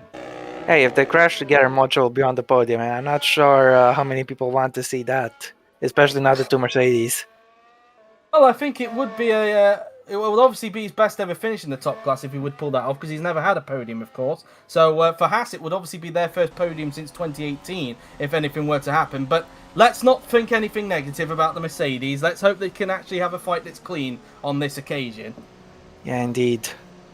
Meanwhile, it looks like Roke is coming up to try and lap Rahul Patel here, as having a little bit of difficulty trying to get by the Lamborghini, but I think he should be able to get by him pretty soon as they make their way towards the quick right and left-hander now then, as they now make their way towards the section of corners now then. Roke should soon be lapping Patel pretty soon, although Patel's not getting out of the way just yet, but I think Roke should be able to get him soon. Although having said that, Patel had better traction coming out of those section of corners, and I don't think Roke is going to be particularly happy that he's getting held up by Patel here. No, definitely not. As they now make their way through into these section of corners, can Roke eventually pull a lap now on Rahul Patel? Is Patel going to finally get out of the way on this occasion? He's making life a little bit difficult for Roke at this stage. Again, Patel not getting out of the way at this stage. He should be aware that he's got the leader right behind him, unless he's still seeing red from that accident he caused a little bit earlier on, which resulted in him getting a 20-second time penalty. I'm not sure, but anyway, Roke, he should be able to get him this time by just to make their way through that corner, and Patel does eventually get out of the way and Roke goes through, but I don't think Roke will take too kindly to being held up there. Yeah. As meanwhile, the gap between the two Mercedes is now 2.4 seconds. So Lopez is definitely gaining onto Carr, and Carr is not scheduled to pit until at least around about lap 42 or lap 43. So Hold this on is a a legit. second. When is Lopez's stop going to be? I am not sure. It's 5 9 laps laps away. before Kaz. So maybe it might not work out on this occasion for Carr, but once the next stint happens, Carr should be running faster than Lopez on the next stint. Yeah, indeed. As we look at Roke, who's now got a 25.4 second cushion now over Armar Carr, and for him now, it's just trying to making sure there's still obviously a long way to go in this race, but he's just got to drive a comfortable race now. Yeah, absolutely right. He's managed things quite well so far and just needs to keep doing that. Meanwhile, the gap between the two Mercedes is now 1.4 seconds between both Lopez and Armar Carr now then, as they make their way through into the bus stop chicane now then, as they just make their way through into the left-hander now. Then we go. Lopez now right onto the gearbox now of Armar Carr as they make their way towards the flat-out right and left-hander now then. Lopez trying to put Carr under a bit of pressure here as they make their way towards these next section of corners. We will go now then as they just make their way through into the right-hander as Lopez not exactly getting the best of traction there on Armar Carr, so they're going to stay single file through into this double left-hander. I think Lopez is potentially waiting for the pit straight to get the move done on Carr. Yeah, I think so. As they now make their way through into the right-hander now, then we will go as they now make their way towards the left-hander now. Then the gap 26 seconds now between Roke and Carr, as Carr is too busy with his mirrors full of Franco Lopez now. Then as they make their way through into the left-hander now, then can Lopez pull the move off on Armar Carr as they make their way through into the final few turns, making their way towards the pit straight. They will soon come. Lopez is right onto the gearbox now of Armar Carr. He should be able to get the move done into turn 1, but let's see. In the slipstream, he's on the inside. Can Lopez get P2 off of his teammate Armar Carr in towards the first corner, side by side into turn 1, and easy as you like, Lopez up into second place. I think I might have been getting some team warriors now to fight that one. On that occasion, but of course let's not forget Carr is running a bit of a heavy fuel load to Lopez, so he'll be pitting later than him, so we might expect Carr to be lapping quicker than Lopez towards the end of the race. And meanwhile, both De Rosa and Wilson are in for their next scheduled stops. They're playing at the same time, huh? Interesting. Very, very interesting indeed, as currently De Rosa is in the points as we speak at the moment, as meanwhile that is George Roke putting a lap there on, I think that was Bent's Valdinga. It would be Valdinga because Wilson's in the pits with De Rosa, as they're both in the pits for their scheduled stops, as that's a quick pit stop there for De Rosa. Well, a sort of quick pit stop, a 7-second stop. For De Rosa, he's just finished his pit stop as we now look back at George Roke, who's just taking it quite easy at the moment. I wonder what Lopez's pace is like compared to Roke, though. I know the gap is relatively too big, but it's still something to bear in mind. I think it said 26.1 the last time the gap was between both Roke and Lopez, so definitely one to keep an eye on there just for reference. Yeah, indeed. Both De Rosa and Wilson, meanwhile, have rejoined in P11 and P12 after their pit stop. Roke is about to start lap 33 of the race, so we'll have, including the lap he's about to start, 23 laps to go in this Grand Prix. Let's see the gap now then, and that's the gap between Carr and Lopez, so that's now gone up to 3.3. 24.9 seconds, so Lopez is lapping quicker than Roke, but I don't think it really matters, to be honest. No, the gap is too big. It's a good insurance policy that Roke has. As look at this, the Aston Martin has gone off the track. He was got forced there into a mistake there by De Rosa, and De Rosa said, "Thank you very much. I'll take the final points place." Ahmed goes through as well. Wilson goes through into P11 as well. So Videri is actually pitting this lap, so clearly showing that Videri was struggling on those tyres. Yeah, indeed. Look back now at George Roke, who's now coming up to lap 1 of the Williamses now. That'll be Jamie Griffiths, because we're currently viewing Felix Sontag, who is up in 13th. So despite the fact that he got damage early on in the race, on this stint at least, Felix Sontag is now running a very good pace in that car. Yeah, his pace is relatively strong, at least compared to his teammate. Yep, indeed, as they make their way towards the double left-hander now then, as... of course, we have got, I think, 16 cars now left after that crash that happened between Martins, Kloss, and of course Patel as well, with Patel of course getting a 20-second time penalty. A reminder of the two drivers who have currently got time penalties in the race. In fact, hold that thought, because Chung is actually attacking Q-Pop for 6th position down into the first corner. Can she pull it off? That was very close to contact there, but thankfully she backed out there just in time. But Q-Pop's got poor traction coming out of turn 2. Can Chung take advantage and maybe capitalise up into turn 3? It just depends if she's close enough, in fact, which I think it's going to be a bit tight, and I don't think she's close enough on this occasion, despite the fact that Cupok still went defensive going into turn 3 there as Videri comes into the pits. But that's saying, the reminder of the time penalties. Griffiths has got a 5-second time penalty for overtaken under wave yellow flags. Patel has obviously got a 20-second time penalty for causing that crash with both Martins and Kloss, of course. And then just a reminder as well, Gallagher's got a 5-place grid penalty for causing a start crash with Roman Quag, and Galloway has also got a 5-place grid penalty for causing that crash with Evan Byrne at turn 2 just as he was coming out of the pits. So that's that for anybody who's just tuned in, as I think that was somebody just coming out of the pits there, I believe. I think that might have been Videri. As we go back to this battle for 6th now between Cupok and Chung. Yeah, indeed. They now go around the right-hander now. Then Chung right in the slipstream of Cupok. Not close enough to get him into the double left-hander, so she's just going to have to hang back for the moment now then. And it was Videri that was coming out of the pits. He's rejoined in 14th behind both the Williamses of Felix Sontag and Jamie Griffiths. As now coming around right-hander then will go Lower Chung in the Lamborghini as they now make their way towards the left-hander now then, as they now make their way through into the final few turns on the racetrack now then, as they will now make their way towards the final few turns. Surely Chung should be able to get a run on Cupok this time by down the pit straight, unless Cupok's got good traction again as they come around the penultimate corner on the track. Looks like Cupok's got a decent gap, but I don't know if it's going to be enough to keep Chung back as they come down the pit straight now. Then Chung in the slipstream, but Cupok's got enough to stay in front for the time being. But Chung might get a run on Cupok down into turn 3. We shall see. I'm not sure she's close enough. The answer to that is no. You were correct on that, Rob. It seems that Cupok just doing very well to keep back Chung at the moment. Of course, Cupok looking to get some very good points today, given that he is once again the only AlphaTauri in the field after Gal for the 2nd race in a row getting involved in a lap 1 incident. Although on this occasion, you would argue that it was his fault that time by. Arguably, you could argue it was his fault in China as well, because Willows wasn't punished for that crash with Gal. It was deemed that Gal basically didn't pay attention to Willows at that corner, because Willows did, a bit like with what we saw with Mocho and as well with Perinin just now in the race. Obviously, Willows did have the right to be there on the inside in China, but obviously Gal didn't pay attention. And the same thing here today. Perinin not really paying attention to Mocho, although I am aware, according to Rob, there has been a bit of a debate as to who they believe caused that accident, really. But I think personally, I'm a little bit of a 50-50. Yeah, I don't think anyone was really to blame. If I was to put blame on someone, I would say Perinin, but not by a lot. Nope, I wouldn't say so.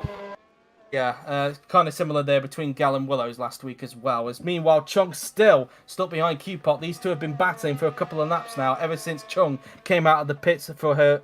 In fact, since Chung made her pit stop, of course, and of course she is scheduled to make one more stop before the end of the Grand Prix because she is on a 3-stop strategy. Same with her teammate Rahul Patel, as they now make their way through into the final few turns now then. As meanwhile, Perinin is coming into the pits at the end of this lap for Renault. So Jesus Perinin will be coming in this lap. And again, Cupok just seems to have better traction than Chung, although I think Chung is closer on this occasion than what she was on previous occasions. So maybe this could be the move. Here she goes. Cupok defending quite late there. Chung on the inside. Can she pull the move off? Not quite again. Cupok doing very well defensively to stay in front, but that's going to compromise his entrance into turn 2. And Chung could punish him for that. Yeah, indeed. They go down the pit straight now, then, sorry, the back straight, I should say, and Chung on the inside. Cupok again, trying to fend the inside off, and again, Cupok doing a good job defensively, as Chung had to take a lot of curb there just to avoid Cupok, but once again, Cupok doing a very good job defending Chung at the moment. As we now look at Sontag, meanwhile, who's actually trying to unlock. Oh, contact there with Roke! He's tapped Roke around, and well, Roke's not going to be happy about that one. What on earth was that about? So Roke, for some reason, is still not moving. His car is just going backwards at the moment, and that could be costly, because where on earth is Lopez in all of this? Roke is not going to be happy about this one, as his car is still steamrolling down the track, and finally he's got going, but Lopez is taking the lead. And well, it's kind of odd that Rob's lag issues came there, but Roke is not going to be happy about that one, that is for sure, and I would not be surprised if Sontag gets a penalty for this. As let's have a look now then and see what happens. So Roke actually put a lap there on Felix Sontag, but what on earth was Sontag thinking there? As he was in the slipstream, but he was too far back to get Roke, so I don't understand what Sontag was thinking here. Well, this is not the first time a BWT car caused a collision with the race leader and might have cost him the race. Yeah, as mentioned, I would not be surprised if Sontag gets a penalty, but clearly that bit of tarmac was dragging Roke back across the track there because he was struggling to get the car going until he eventually slightly tapped the wall there. But as a result, it has now given Franco Lopez the lead of the Grand Prix. And what a turnaround this is. Roke will be fuming. Indeed, but of course...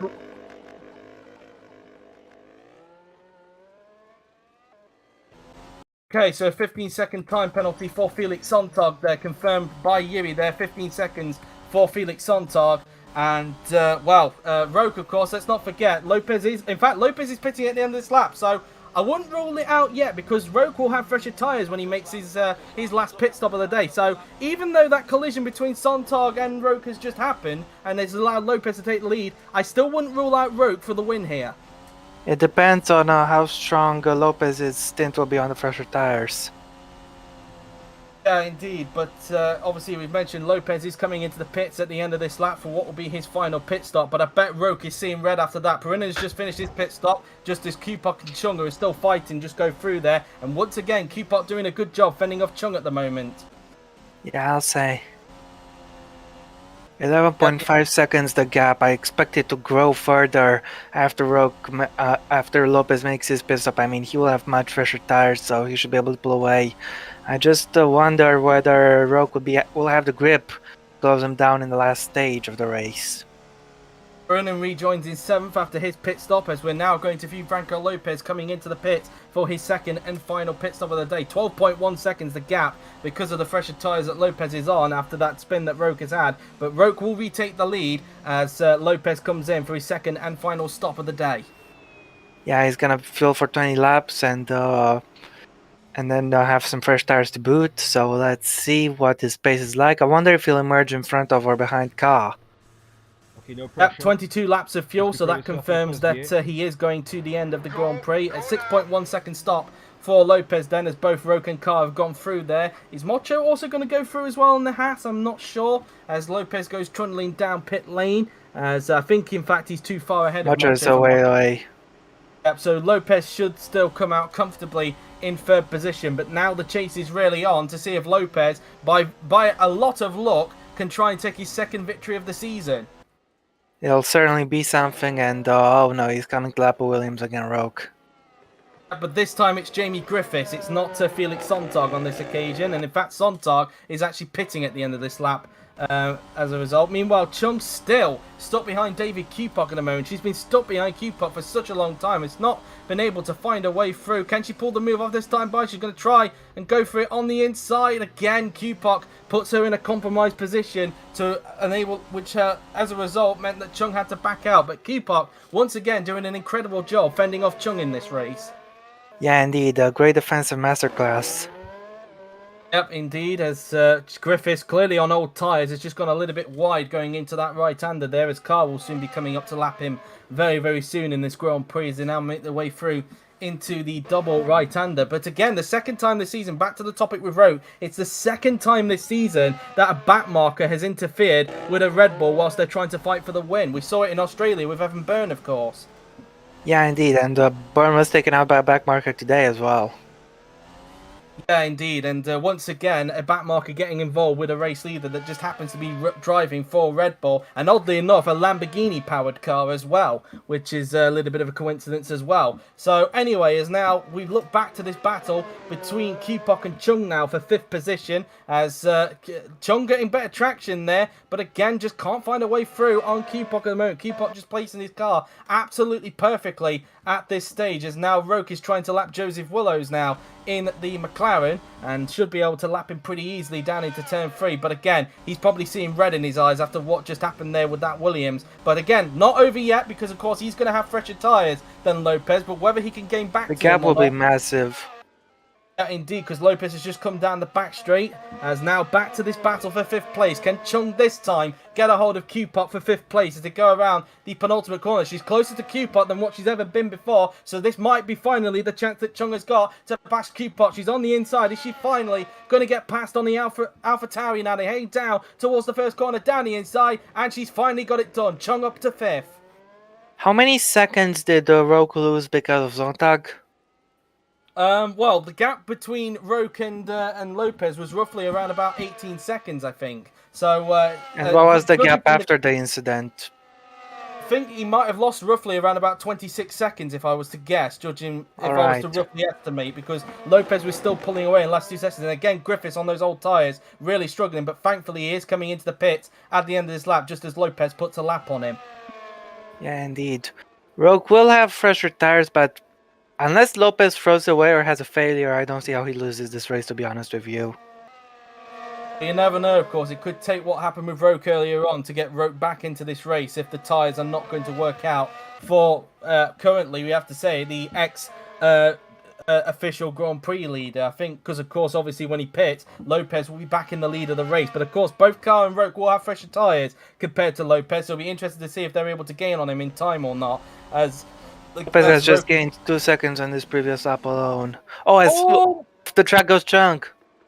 Yeah, but luckily she's not lost any places there, but that nearly went down the toilet there for Chung after she only just overtook Q-Pop just earlier on. Yeah, indeed. Just see there, probably just aquaplaning a bit too much there, maybe carrying a bit too much speed into that corner, but thankfully she didn't lose the back end and is able to keep that position. Yeah, indeed.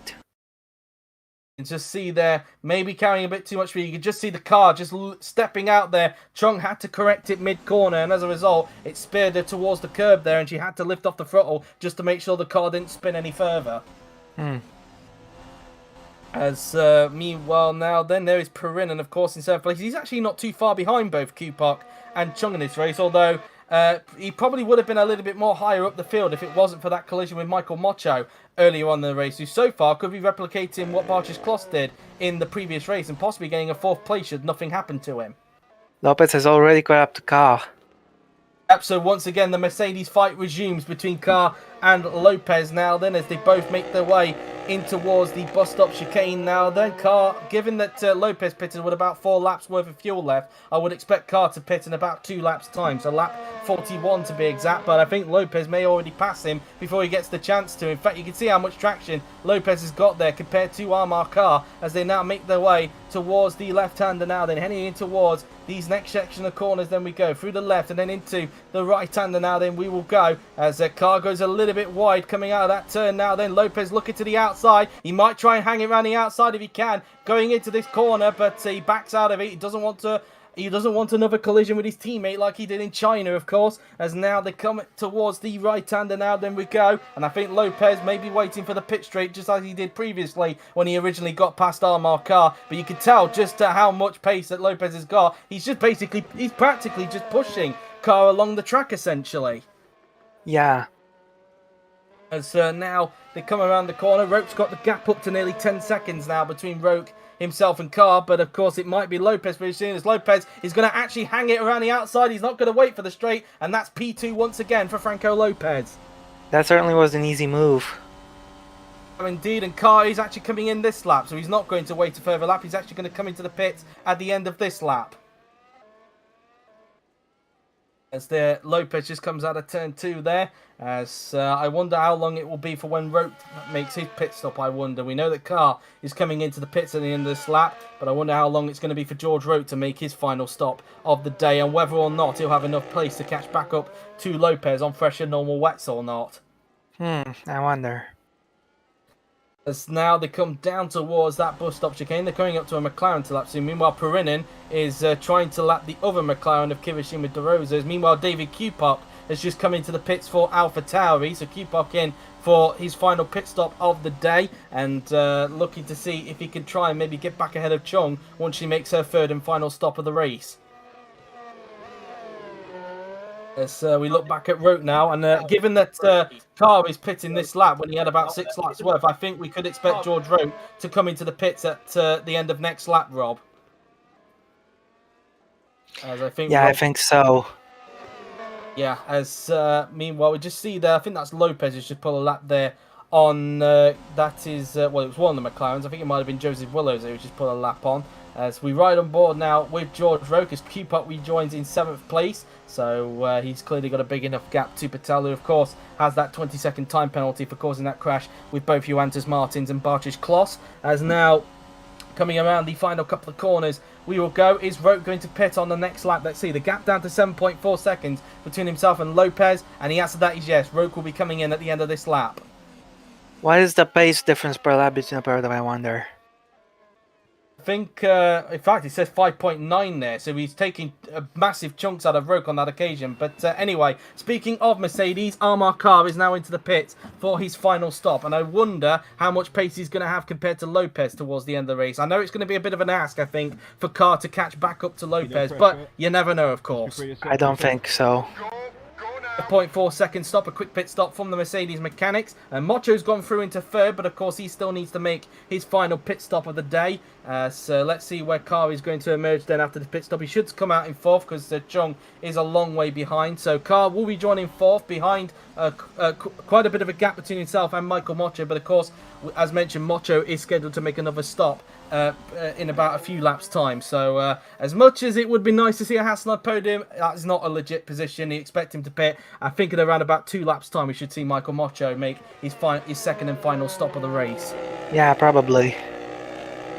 As now Mocho just making his way through into the chicane there. 4.3 seconds now the gap between Roke and Lopez, but it's not going to matter too much because of course Roke is coming into the pits at the end of this lap, and I think he will rejoin, I think roughly behind Michael Mocho in fact. So Mocho will actually be up in 2nd place briefly, so both Roke and Kar have potentially got to negotiate Mocho before they can try and chase down Lopez. 3 seconds the gap, but of course as mentioned not going to matter because Roke is coming into the pits at the end of this lap. There is Roke in fact just in front, so you can see how much Lopez was gaining with the fresher wet tyres that he's on as he now makes his way through into the turn. And we'll see Roke peel to the right very, very soon as they now around the turn, and Roke is now into the pits for his final pit stop. George Roke is into the pits. I wonder where he's going to emerge after this pit stop then. Lopez is going to take the lead once again now. Yep, as Mocho I think should go through into 2nd place, but Roke He's has 26 seconds behind Roke, so I wonder about that. Yep, so it's a 5.6 second stop for George Roke.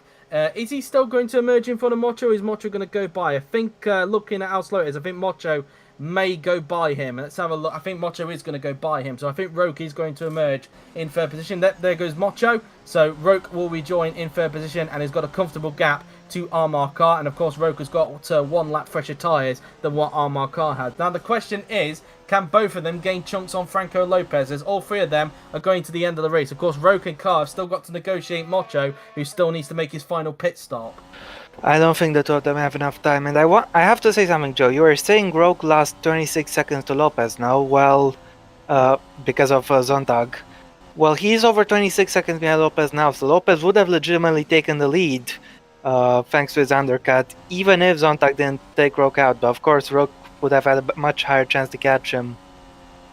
Yep, indeed. But of course, it's not over, of course. Anything can still happen in these remaining 30 and a bit laps. So we just need to wait and see how it all sort of develops for us. We now look back at Roke, who is possibly now starting to close in on Michael Mocho. There is Mocho.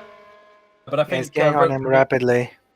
Roke should be able to dispose of Mocho pretty quickly, I would imagine. But it would then be a question of if he can gain enough time onto Lopez. It's going to be a bit of an ask, as you can see, with the gap on the bottom of your screen there. But anything is still possible. And we've seen that the drivers have been able to take chunks out of people's lead with fresher wet tyres. So it might not be all over for George Roke. We'll have to wait and see. And Roke essentially pushing Mocho along. But this holding up, being held up by Mocho, is not going to help him at all. That is for sure. No, definitely not. He needs to get past him as quick as possible. He needs to get past him right now. Yeah, and I think he should be able to when they get around these last couple of corners. Mocho, I think, should be pitting next lap anyway. Somebody got a pit call there. I think it was outside of the top 10, though. In fact, a couple of pit calls, in fact, for both Patel and Willows, in fact. So they're both coming into the pits this lap. Roke has just got 2nd place there, so that was pretty easy. The gap, 29.3 seconds, I think it was. But let's see now, with clean air in front, how much Roke can gain. So right now, Lopez would have been leading by 3 seconds if Zonta didn't take Rogue out. Perhaps indeed, as here is Lopez now, who's got a bit of a gap in front. Meanwhile, we're looking at Griffiths now, who has got, I think that's not Valdinger, that's That's Wilson. She's just lapping him there then, as she's actually Looks one like place she's with gaining the onto De Rosa. So maybe, despite the fact that she qualified down in last place, of course, she could be looking at points here today, could Amelia Wilson? I think she'll be happy with that. Yep, as Mocho, as expected, is coming into the pits at the end of this lap, just as Car, in fact, is closing up. As meanwhile, Perinin is all over the back of Laura Chung. Meanwhile, Chung is still yet to make a pit stop, so this isn't really a legit fight. Perinin is, in fact, going to the end of the race, so I think Perinin has already got P5 in the bag here. Yeah, absolutely. Indeed, as coming out of the bus stop chicane there, we will go, as I wish people would stop spamming on Discord, lol. But anyway, as now coming around into these next section of corners, we will go, as Patel is now into the pits, and soon will be followed by Joseph Willows, who's pitting on the same lap.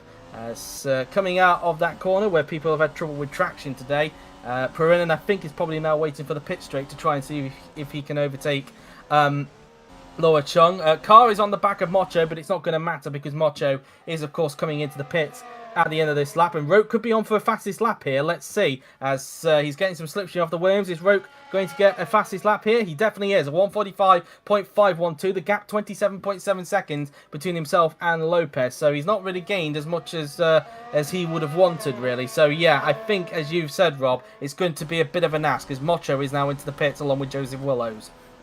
Let's say he gains 2 seconds a lap. But there just aren't enough laps to catch him. Meanwhile, Perinin on the inside of Laura Chung. This should be the move done for the Spaniard, and it is. Perinin up into 4th position, although I do think he may need to bear in mind that Mocho might be gaining onto him very soon because he's just about to complete his pit stop. Laura Chung, meanwhile, is coming into the pits at the end of this lap for her 3rd and final stop. Where is Mocho going to emerge? He's going to emerge in 6th position, way out in front of David Kupak. So he rejoins in 6th, but I wonder if he's going to be able to catch up to Jesus Perinin by the end of the race to try and get 4th place. Roke is gaining another 8/10 to a second there, but it's just not enough. He needs to gain at least 3 seconds a lap if he wants to win this race.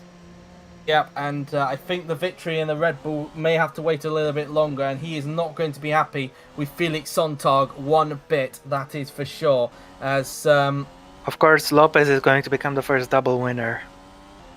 is indeed. We're not going to have a 3rd different winner this season if it were to stay like this. Unless something happens to Lopez, it doesn't look like we're going to get a 3rd different winner, who, speaking of which, has just put a lap there on one of the Aston Martins going into the first corner. But as said, Chung is coming into the pits at the end of this lap, and it's a bit interesting to see how her stint will fare, because we are expecting this to possibly be a short pit stop, because it is going to be, well, given it's her 3rd pit stop, it should be just a splash and dash for the Lamborghini mechanics, and then it will be interesting to see how she does on those fresher tyres. Well, she will be behind Mocho, so I'm not so sure if she can catch him. She just makes her way through into the left-hander now. Then into the right she will go, as she will now approach the final 4 corners, and we'll soon be seeing her peel off into the pits very, very soon. Through into the left-hander now then, and into the penultimate corner, where she will peel off to the right. So around this final couple of corners she goes, and then into the right she goes, and into the pits comes Laura Chung for her 3rd and final stop of the day. Yep. See then, where is she going to emerge then after this pit stop now then, as Mocho will obviously go through into 5th, which he will soon do very soon. I think that there he goes. He's just gone through into 5th as the Lamborghini mechanics now get to work on Laura Chung's car now then, and let's see how quick the stop should be. And it is quite a lengthy stop, in fact, a 9.2 second stop. That's a very, very long stop. I wonder if she may have had a delay on one of her tyres perhaps, but we couldn't quite see from the distance. Kupak has gone through into 6th, so it looks like she may have to catch back up to him in this race, and it looks like Chung is going to... I think Chung's going to emerge in 7th, but yeah. What is the gap now between Lopez and Roke, I wonder? As Guy is 11 seconds off the road. Yep, so I think he's probably just going to settle now for 3rd position. I think he's just going to have to settle for that final podium place. Yeah, well said. Just pick up the points if he can, because Mercedes will increase their lead in the constructors. 24 seconds. Yep, indeed. As We I think at the moment. we only got 10 laps to go. So let's say he gains 2.5 seconds a lap. He's still going to pass them. Indeed so, as now Mocho is just putting a lap there on a McLaren there. That I think is Kirishima DeRosa, if I'm not mistaken. I think so, yeah. But if speaking of McLarens, both of them are actually into the points. So again, McLaren showing that they've got good pace in the race, just not in qualifying, and they're looking like they're going to get a double points position. It'll be their first one with BMW power if they can keep this up. Here goes Kupok, meanwhile putting a lap on Williams. Yep, as he'll be aware that Chung will be giving chase behind on fresher tyres, so it looks like those two will be once again going into combat. 12.6 seconds the gap between Roke and Carr meanwhile, but we're interested in what is the gap between him and Lopez as they make their way through. He makes his way into the bus stop chicane there, coming out of the turn. As now 24.2, yeah, that's way out of distance there. Yeah, not gonna catch him. Though he would have been leading this race, of course, if Zonta didn't hit him. I guess he could walk away with that. My voice decided to break there again. Well done. So Who's gonna do the winner crossing the line, by the way? I'll obviously do it. So, okay, sure. Anyway, as we now look at Lopez now, then he's just coming around the final couple of corners. 22.8 seconds now, the gap between him and Roke as he starts lap 47 of 55 in this race. As now making his way down towards the first couple of corners. I'm just thinking in terms of the Drivers' Championship, of course, because I think, obviously, Lopez, I think, if I'm not mistaken, was over 10 points behind Carr going into this race. And, of course, I think Roke is currently holding on to the bonus point for the fastest lap of the race, if I am not Lopez mistaken. only has 25 points, doesn't he? Yep, so, in fact, he will actually retake the lead in the championship because he's actually 9 points behind Armar Carr. He's actually not above 10. So at the moment, Lopez will retake the lead in the championship, but only by 1 point. So 1 point between himself and Armar Carr it will be, should nothing happen to Lopez in these remaining 7 and a bit laps. Of course, we're going to have a little bit of a streak like this. Every single time Lopez has seen the checkered flag, he has taken victory. Yep, and of course, we'll obviously have to wait and see if that continues into Baku. Of course, obviously, Lopez and Carr have obviously got a good history around there in Baku as well, because apart from last year, which Franco Gamba won, they are the only other 2 drivers to have won there. And of course, they are the only 2 drivers on the grid to have won in Baku, so they probably have a good chance to win there. But of course, I wouldn't rule out Red Bull, considering I think they've still got quite a powerful engine in the back of them. I think Red Bull are very, very eager to show that, hey, we lost 2 wins because of back markers. We definitely need a win. They're going to be extremely hungry in Baku.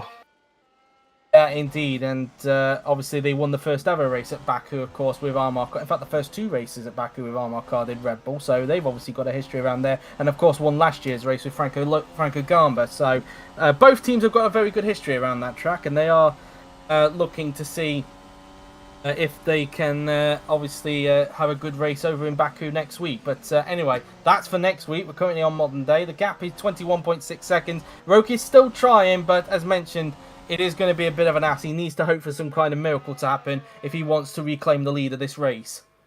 Yeah, and he might. I think the Williams mechanics need to keep Zontag safe after the race in the garage. Yep, because I think Roke's going to be having some words with Sontag after that race, it's safe to say. But yes, as meanwhile, the top 7 are the only 7 at the moment currently on the lead lap. The gap between Kupok and Chung, meanwhile, is 10.2 seconds. So Chung is gaining, but I think she needs to gain a little bit more if she wants to get P6 by the end of the race. As is that? I was just wondering what is the gap between DeRosa and Wilson.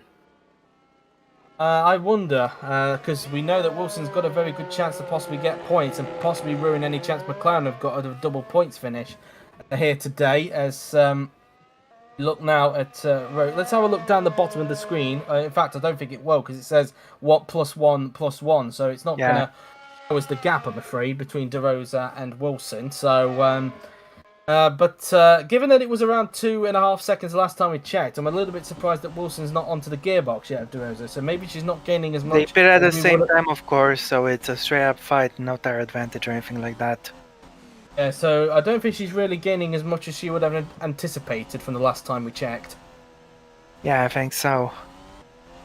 As we continue to ride on board now with Franco Lopez, the gap is 20 seconds now between him and Roque, but it's not going to be enough. It looks like Lopez at the moment is nothing, as long as nothing bad happens, could be winning here for a second time in his career, because he obviously won here when we first returned to Korea back in 2019, and could be looking at a second Korean Grand Prix victory unless anything bad happens to him, as Roque puts a lap there on Andre Vaderi going around the final couple of corners there.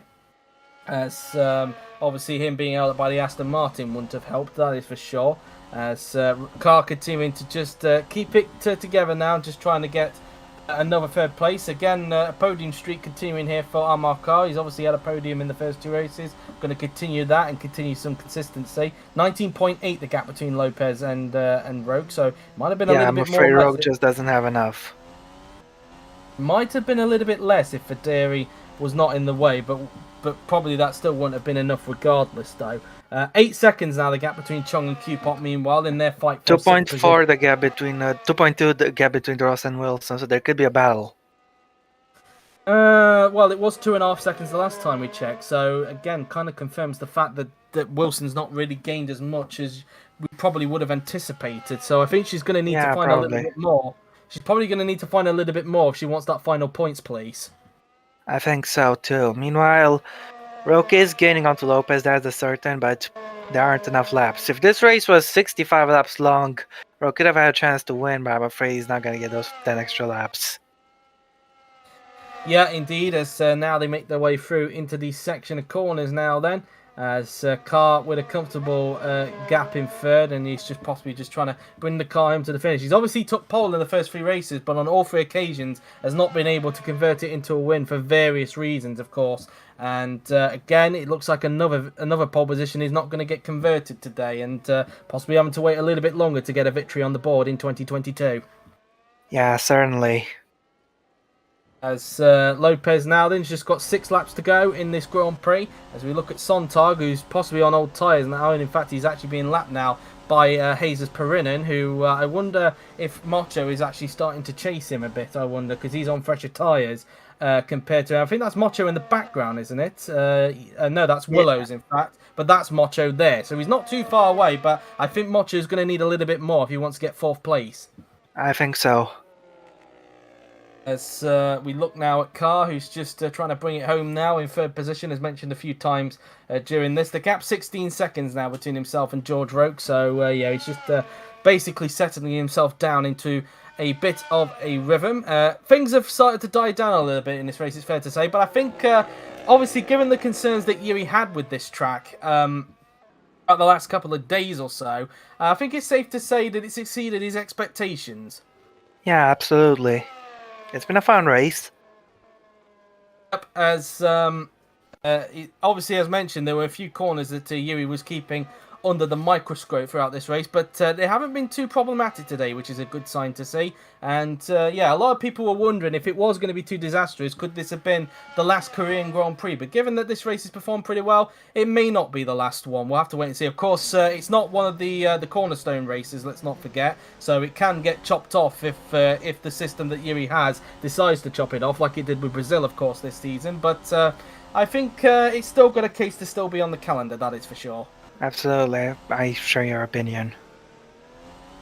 Yep, as meanwhile, Mocho is actually stuck behind Willows, who himself is having to lap some traffic, and Mocho is definitely getting held up, and this is not going to bode well if he wants 4th place from Jesus Perinen, and I think that might as well have done it. I think Mocho might have to settle for 5th at the moment.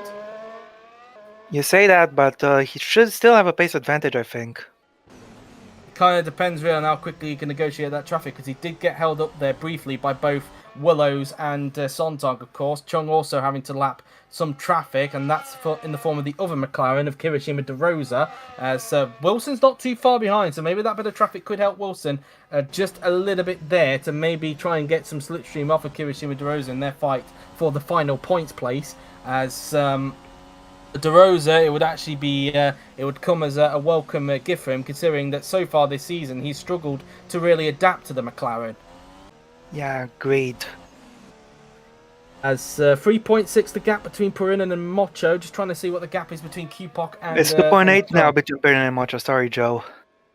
Alright, so maybe it's not all over for Mocho. Mocho still has a chance to get 4th place, but as for Chong, she's too far back to Oh, keep she's up. gone off track. She's had a spin. Yep, and just as we were saying, she had a chance for 10th. She's thrown that all in the bin, and she's out Oh, of the she's race. out. Oh, what a Flipped shame. wheel out. The turning circle, there is a wheel on the racing line. Hopefully people can avoid that wheel quickly. But yeah, as who is that coming up towards it? As well, look, thankfully the wheel is off the racing line, so nobody was able to collect it. That was a Mercedes that was actually coming up to it there, but thankfully the wheel was off the line there. But I think Wilson was just pushing a bit too hard here. Yeah, she wanted that point, but I'm afraid she's getting absolutely nothing. And what a shame this is, because this was a very good drive for her. But she's throwing it all in the bin, and I don't think that will take too kindly to her in the ratings, that is for sure. And it was Lopez, in fact, that came up to it first, but thankfully, in his Imagine case, the scenes. Roke would have been praying for that wheel to have been on the race just a little bit further to the right there, but thankfully it was not, for Lopez, it was not on the racing line, and he was able to go around it along with all the other cars that were behind him on that occasion. But the yellow flags have now been lifted as we've got 4 laps to go here in Yehognam. Yes. 15.1 the gap now between Lopez and Roke. Again, Roke kind of needed a miracle. Again, he was kind of hoping that that wheel that came off of Wilson there was just a little bit further to the right, and that would have seen Lopez have to come into the pits for a new front wing, and that would have gifted Roke the lead and potentially the victory. But unfortunately for Roke, that wasn't the case. As Mocho is going to have to lap this McLaren here, that is Joseph Willows, of course, before he can get a hold of Jesus Perinen. And so far, he's had difficulty trying to lap the McLaren in this race. Well, either way, Willows kind of helping Mocho in a way, because at the same time, Willows is also gaining onto Perinin. I think Willows is also on fresher tyres compared to Perinin. So essentially, Willows is dragging Mocho along here. Yeah, agreed. Meanwhile, on the topic of Wilson, you were saying it wouldn't look too good in the ratings, but obviously she's not gonna care about it. It's her last season either way. True, that is a very good point indeed, but I guess really it would be for pride, if anything. But Mocho has now lapped Joseph Willows, and now Mocho can now set his sights on Jesus Perinin, who is just in front of him. Yeah, indeed. This is gonna be a fight. Maybe until the finish if Perinin can hold on, but I don't think he has that grip to hold on. We shall see, of course, as they both make their way down towards turn number 3 now, then into the mini hairpin, as I call it, as they now make their way down towards that support pit straight before heading towards the bus stop chicane. As now, will Mocho get the move done? I think he's too far back for the moment. I think he's just going to hold off for the moment. Through into the bus stop chicane go both Perinin and Mocho. Of course, let's not forget these two made contact earlier on in the race, which in turn meant that Perinin lost his front wing, of course, although I would arguably say that was more on Perinin, that collision between him and Mocho. And once again, they are into combat. So their battle from earlier on, which saw Perinin lose his front wing, is now resumed in the final, well, in their case, 3 and a bit laps, because Lopez has just started lap 53 of the race. As they come out of that turn now then, as they now make their way towards the double left-hander. Mocho not close enough towards this double left-hander, so he's going to have to hang back. And I think he's potentially waiting for the pit straight, Rob. Yeah, I think so too. And they have to wonder, really, what if they didn't have that contact earlier? Because then Perinin would be much further up the road. Indeed so, as unseen by the cameras, Valdinger has overtaken Griffiths. I think, are we down to 14 runners, or is there still another car to get by on Wilson? Nope, we are down to 14 runners, but I'm not sure if Wilson is going to get classified or not. We'll have to wait and see. I think it might be a little bit tight on that occasion. But anyway, on to this fight for 4th now. I think she will be classified. Anyway, on to this fight for 4th now. Mocho on the back of Perinin. Can he get the move done now? Then he's on the inside of Jesus Perinin's Renault as they go down towards the first corner. Is this going to be P4 for the Portuguese driver? It is. Yes, it is. Mocho up into 4th place. Well, he'll be delighted with that. Next target for him is a little bit further up the road, though. Lowe's unlaps himself at the expense of Perinin, who is clearly struggling on those older tyres, and I think Perinin is just going to have to settle for 5th place as a result. Yeah, agreed. Thankfully for him, Kupok isn't too close by. As now we look at Franco Lopez, who will soon be starting the penultimate lap of the race as Valdinger makes way for, I think that was George Roke to go by there. The gap is 12.2 seconds. You can definitely tell that Roke is going quicker than Lopez, but we've said many times it's not going to be enough. He needs a miracle if he wants to win his first race since 2020. Yeah, agreed. 2 laps to go for Lopez. Yep, as he's just started the penultimate lap of the Grand Prix now, then as he just makes his way through into turn 2 now, then as he just makes his way down the back straight now, then he will go, as he will be just basically cruising now to the victory. Obviously not too much, because Roke is obviously gaining, but cruising to the point where he doesn't really need to push too hard in these remaining 1 3/4 laps of the Grand Prix. 11.9 now, the gap between the top two. As Car, in fact, you could just see how Gain slow... 10, Rogue could gain 5 seconds and lap and still not catch Lopez, I'm afraid. Yep, and just for reference, of course, Carr is actually 30.9 seconds behind Franco Lopez, and, well, that's going to be pretty much that then for him, as Carr is trying to lap Rahul Patel. Of course, a reminder as well for drivers who have got time penalties in this race. We've got Griffiths, who's got a 5-second time penalty for overtaking on the yellows. Patel with a 20-second time penalty for causing that crash with Martins and Kloss. And Sontag getting a 15-second time penalty for causing that collision with George Roke, which arguably cost Roke the victory today. As now, definitely. Meanwhile, Carr having difficulty trying to lap Rahul Patel here. Patel's not letting him go at this stage, so I don't think Carr is going to be particularly happy with that, but I don't think at the same time he's going to bother too much, because he's not really going to gain anything out of this. He's got a big gap behind and a big gap in front, and the podium should be secure. But meanwhile, we're looking now at Franco Lopez in the Mercedes now, then he's just making his way through the final few turns. There isn't It looks like none of the penalties are going to impact the finishing position. We'll wait and see, of course, when we cross the line. Obviously, we'll look on the top of the death panel just to make sure. But anyway, Franco Lopez is about to start his final lap here at Yehognam. And, well, it's just been a brilliant race for Franco Lopez, regardless of what happened with George Roke. He started in 3rd position. He didn't initially... he looked a little bit off on the first stint, and then he obviously made his pit stop where he was absolutely flying and looked to be the quicker of the two Mercedeses. And then thanks to a little bit of luck that happened later on in the race, thanks to Sontag colliding with George Roke, it gifted Lopez the lead of the race, and by some luck, he is going to claim his 2nd victory of the season and reclaim the lead in the Drivers' Championship. But as said, Rob, regardless of the fact that it's probably going to be seen as a lucky victory for Franco Lopez, it's still been a good performance from him nonetheless. Yeah, I agree. It is a good drive from him, and not for the first time he gets gifted a win, I might add. Because Patel arguably gifted him the Australia win. But even if this is a gifted win, you still need to drive good enough to take advantage of the bad luck others have. Lopez has done exactly that. Yep, indeed, as he's now just coming up to lap the McLaren here of, I think that's Kirishima DeRosa he's trying to lap there.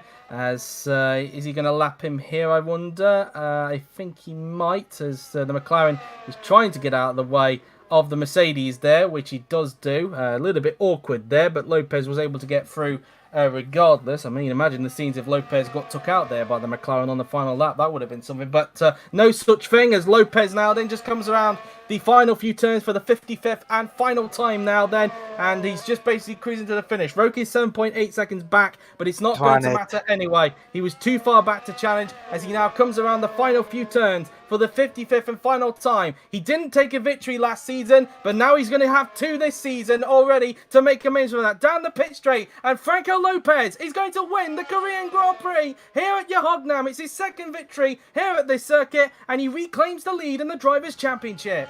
2 race finishes, 2 race victories. Great stuff. Roke finishes in 2nd, 6.9 seconds back. What might have been if it not been for that collision with Felix Sontag. Bent Valdinger will cross the line in 13th position, so not exactly as good as what it was in China. 14th for Jamie Griffiths, again a race to forget for him. Amar Khan is going to pick up the final podium place in 3rd to put himself now 1 point behind Lopez in the championship. Patel is 8th on the road, and I think he will remain there because he's got a 31-second gap to Joseph Willow, so despite his 20-second time penalty, he should remain in 8th position. But of course, we will wait and see once Willows, of course, crosses the line, as Verderi now then is going to cross the line in 11th, and not quite points today. Of course, he technically finished 10th in China, but of course, thanks to the time penalty to him. But raise your arms for Michael Mocho, his best ever finish in the top class. He's going to cross the line in 4th, 12 championship points for him. Joseph Willow crossed the line in 9th, a solid drive for him. Jesus Perinin in 5th. What might have been if it wasn't for that front wing damage that he got. David Kupak, a good result for him after what was a tricky start to the season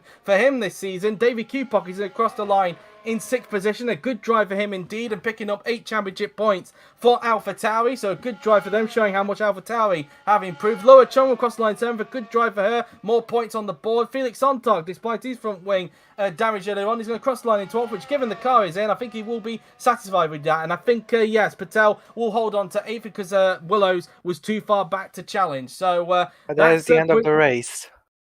Yep, indeed. So here is the final results then. Franco Lopez is the winner with George Roque in 2nd, Amar Kar in 3rd with Michael Mocho 4th, Jesus Perinen in 5th with David Kupok in 6th, Laura Chung is in 7th with Rahul Patel in 8th. Then it is he stays in 8th, of course, despite his 22nd time penalty. Joseph Willows in 9th, Kirishima DeRose in 10th, so double points for McLaren with Andre Vaderi in 11th, and you can do the rest, Rob. Sure, Felix Sontag, arguably the villain of today, in 12th. I'm not sure if he'll take that moniker or not. Ben Twillinger, 13th, and Jamie Griffiths, also the finishers, in 14th. The DNFs are Amelia Wilson, Jonatas Martins, Bartosz Kloss, Chris Chatfield, Evan Byrne, Jay Galloway, Miklos Gall, and Roman Quag.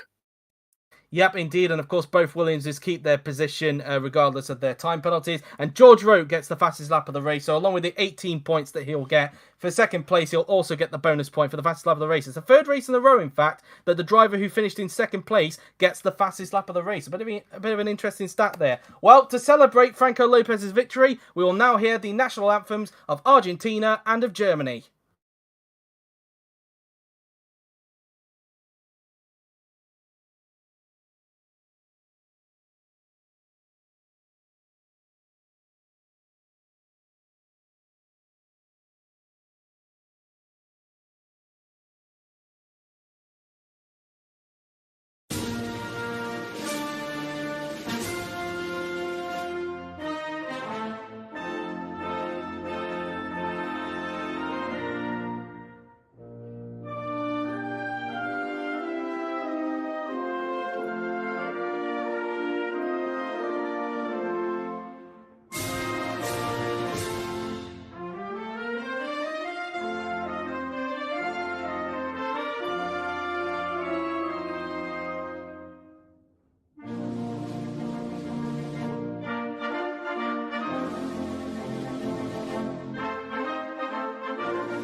All right, thank you very much. Yep, indeed, and well, it was a very good race, it's safe to say, Rob, and for Yuri's expectations, better than what he was expecting. I think this is a good argument as to why Korea should stay on the calendar. Indeed so. Well, that has been it then from the Korean Grand Prix. I hope you guys have enjoyed it. A very, very good race indeed, with drama and controversy as well riddled in. But yeah, a very fascinating race indeed. But that has been it then, guys. I hope you enjoyed. The next top class race will of course be on next week at the Baku City Circuit for the Azerbaijan Grand Prix, the second street circuit on the calendar, and a very popular one as well, and a track that Carr and Lopez have had good history with in the past, so be interested to see if they can replicate that. Of course, DTM is on this weekend as well for their first race of the season at the current version of Hockenheim, so do look forward to that. Of course, next week Formula 2 is also on at Azerbaijan as well in Baku, and of course we will have World Champ Car as well next Monday at the Circuit of the Americas, so do look forward to that. But until then, guys, that has been it. I hope you have enjoyed it, so thank you all for watching. I've been JW97, he's been Rob, and we will see you next time. Goodbye. Bye.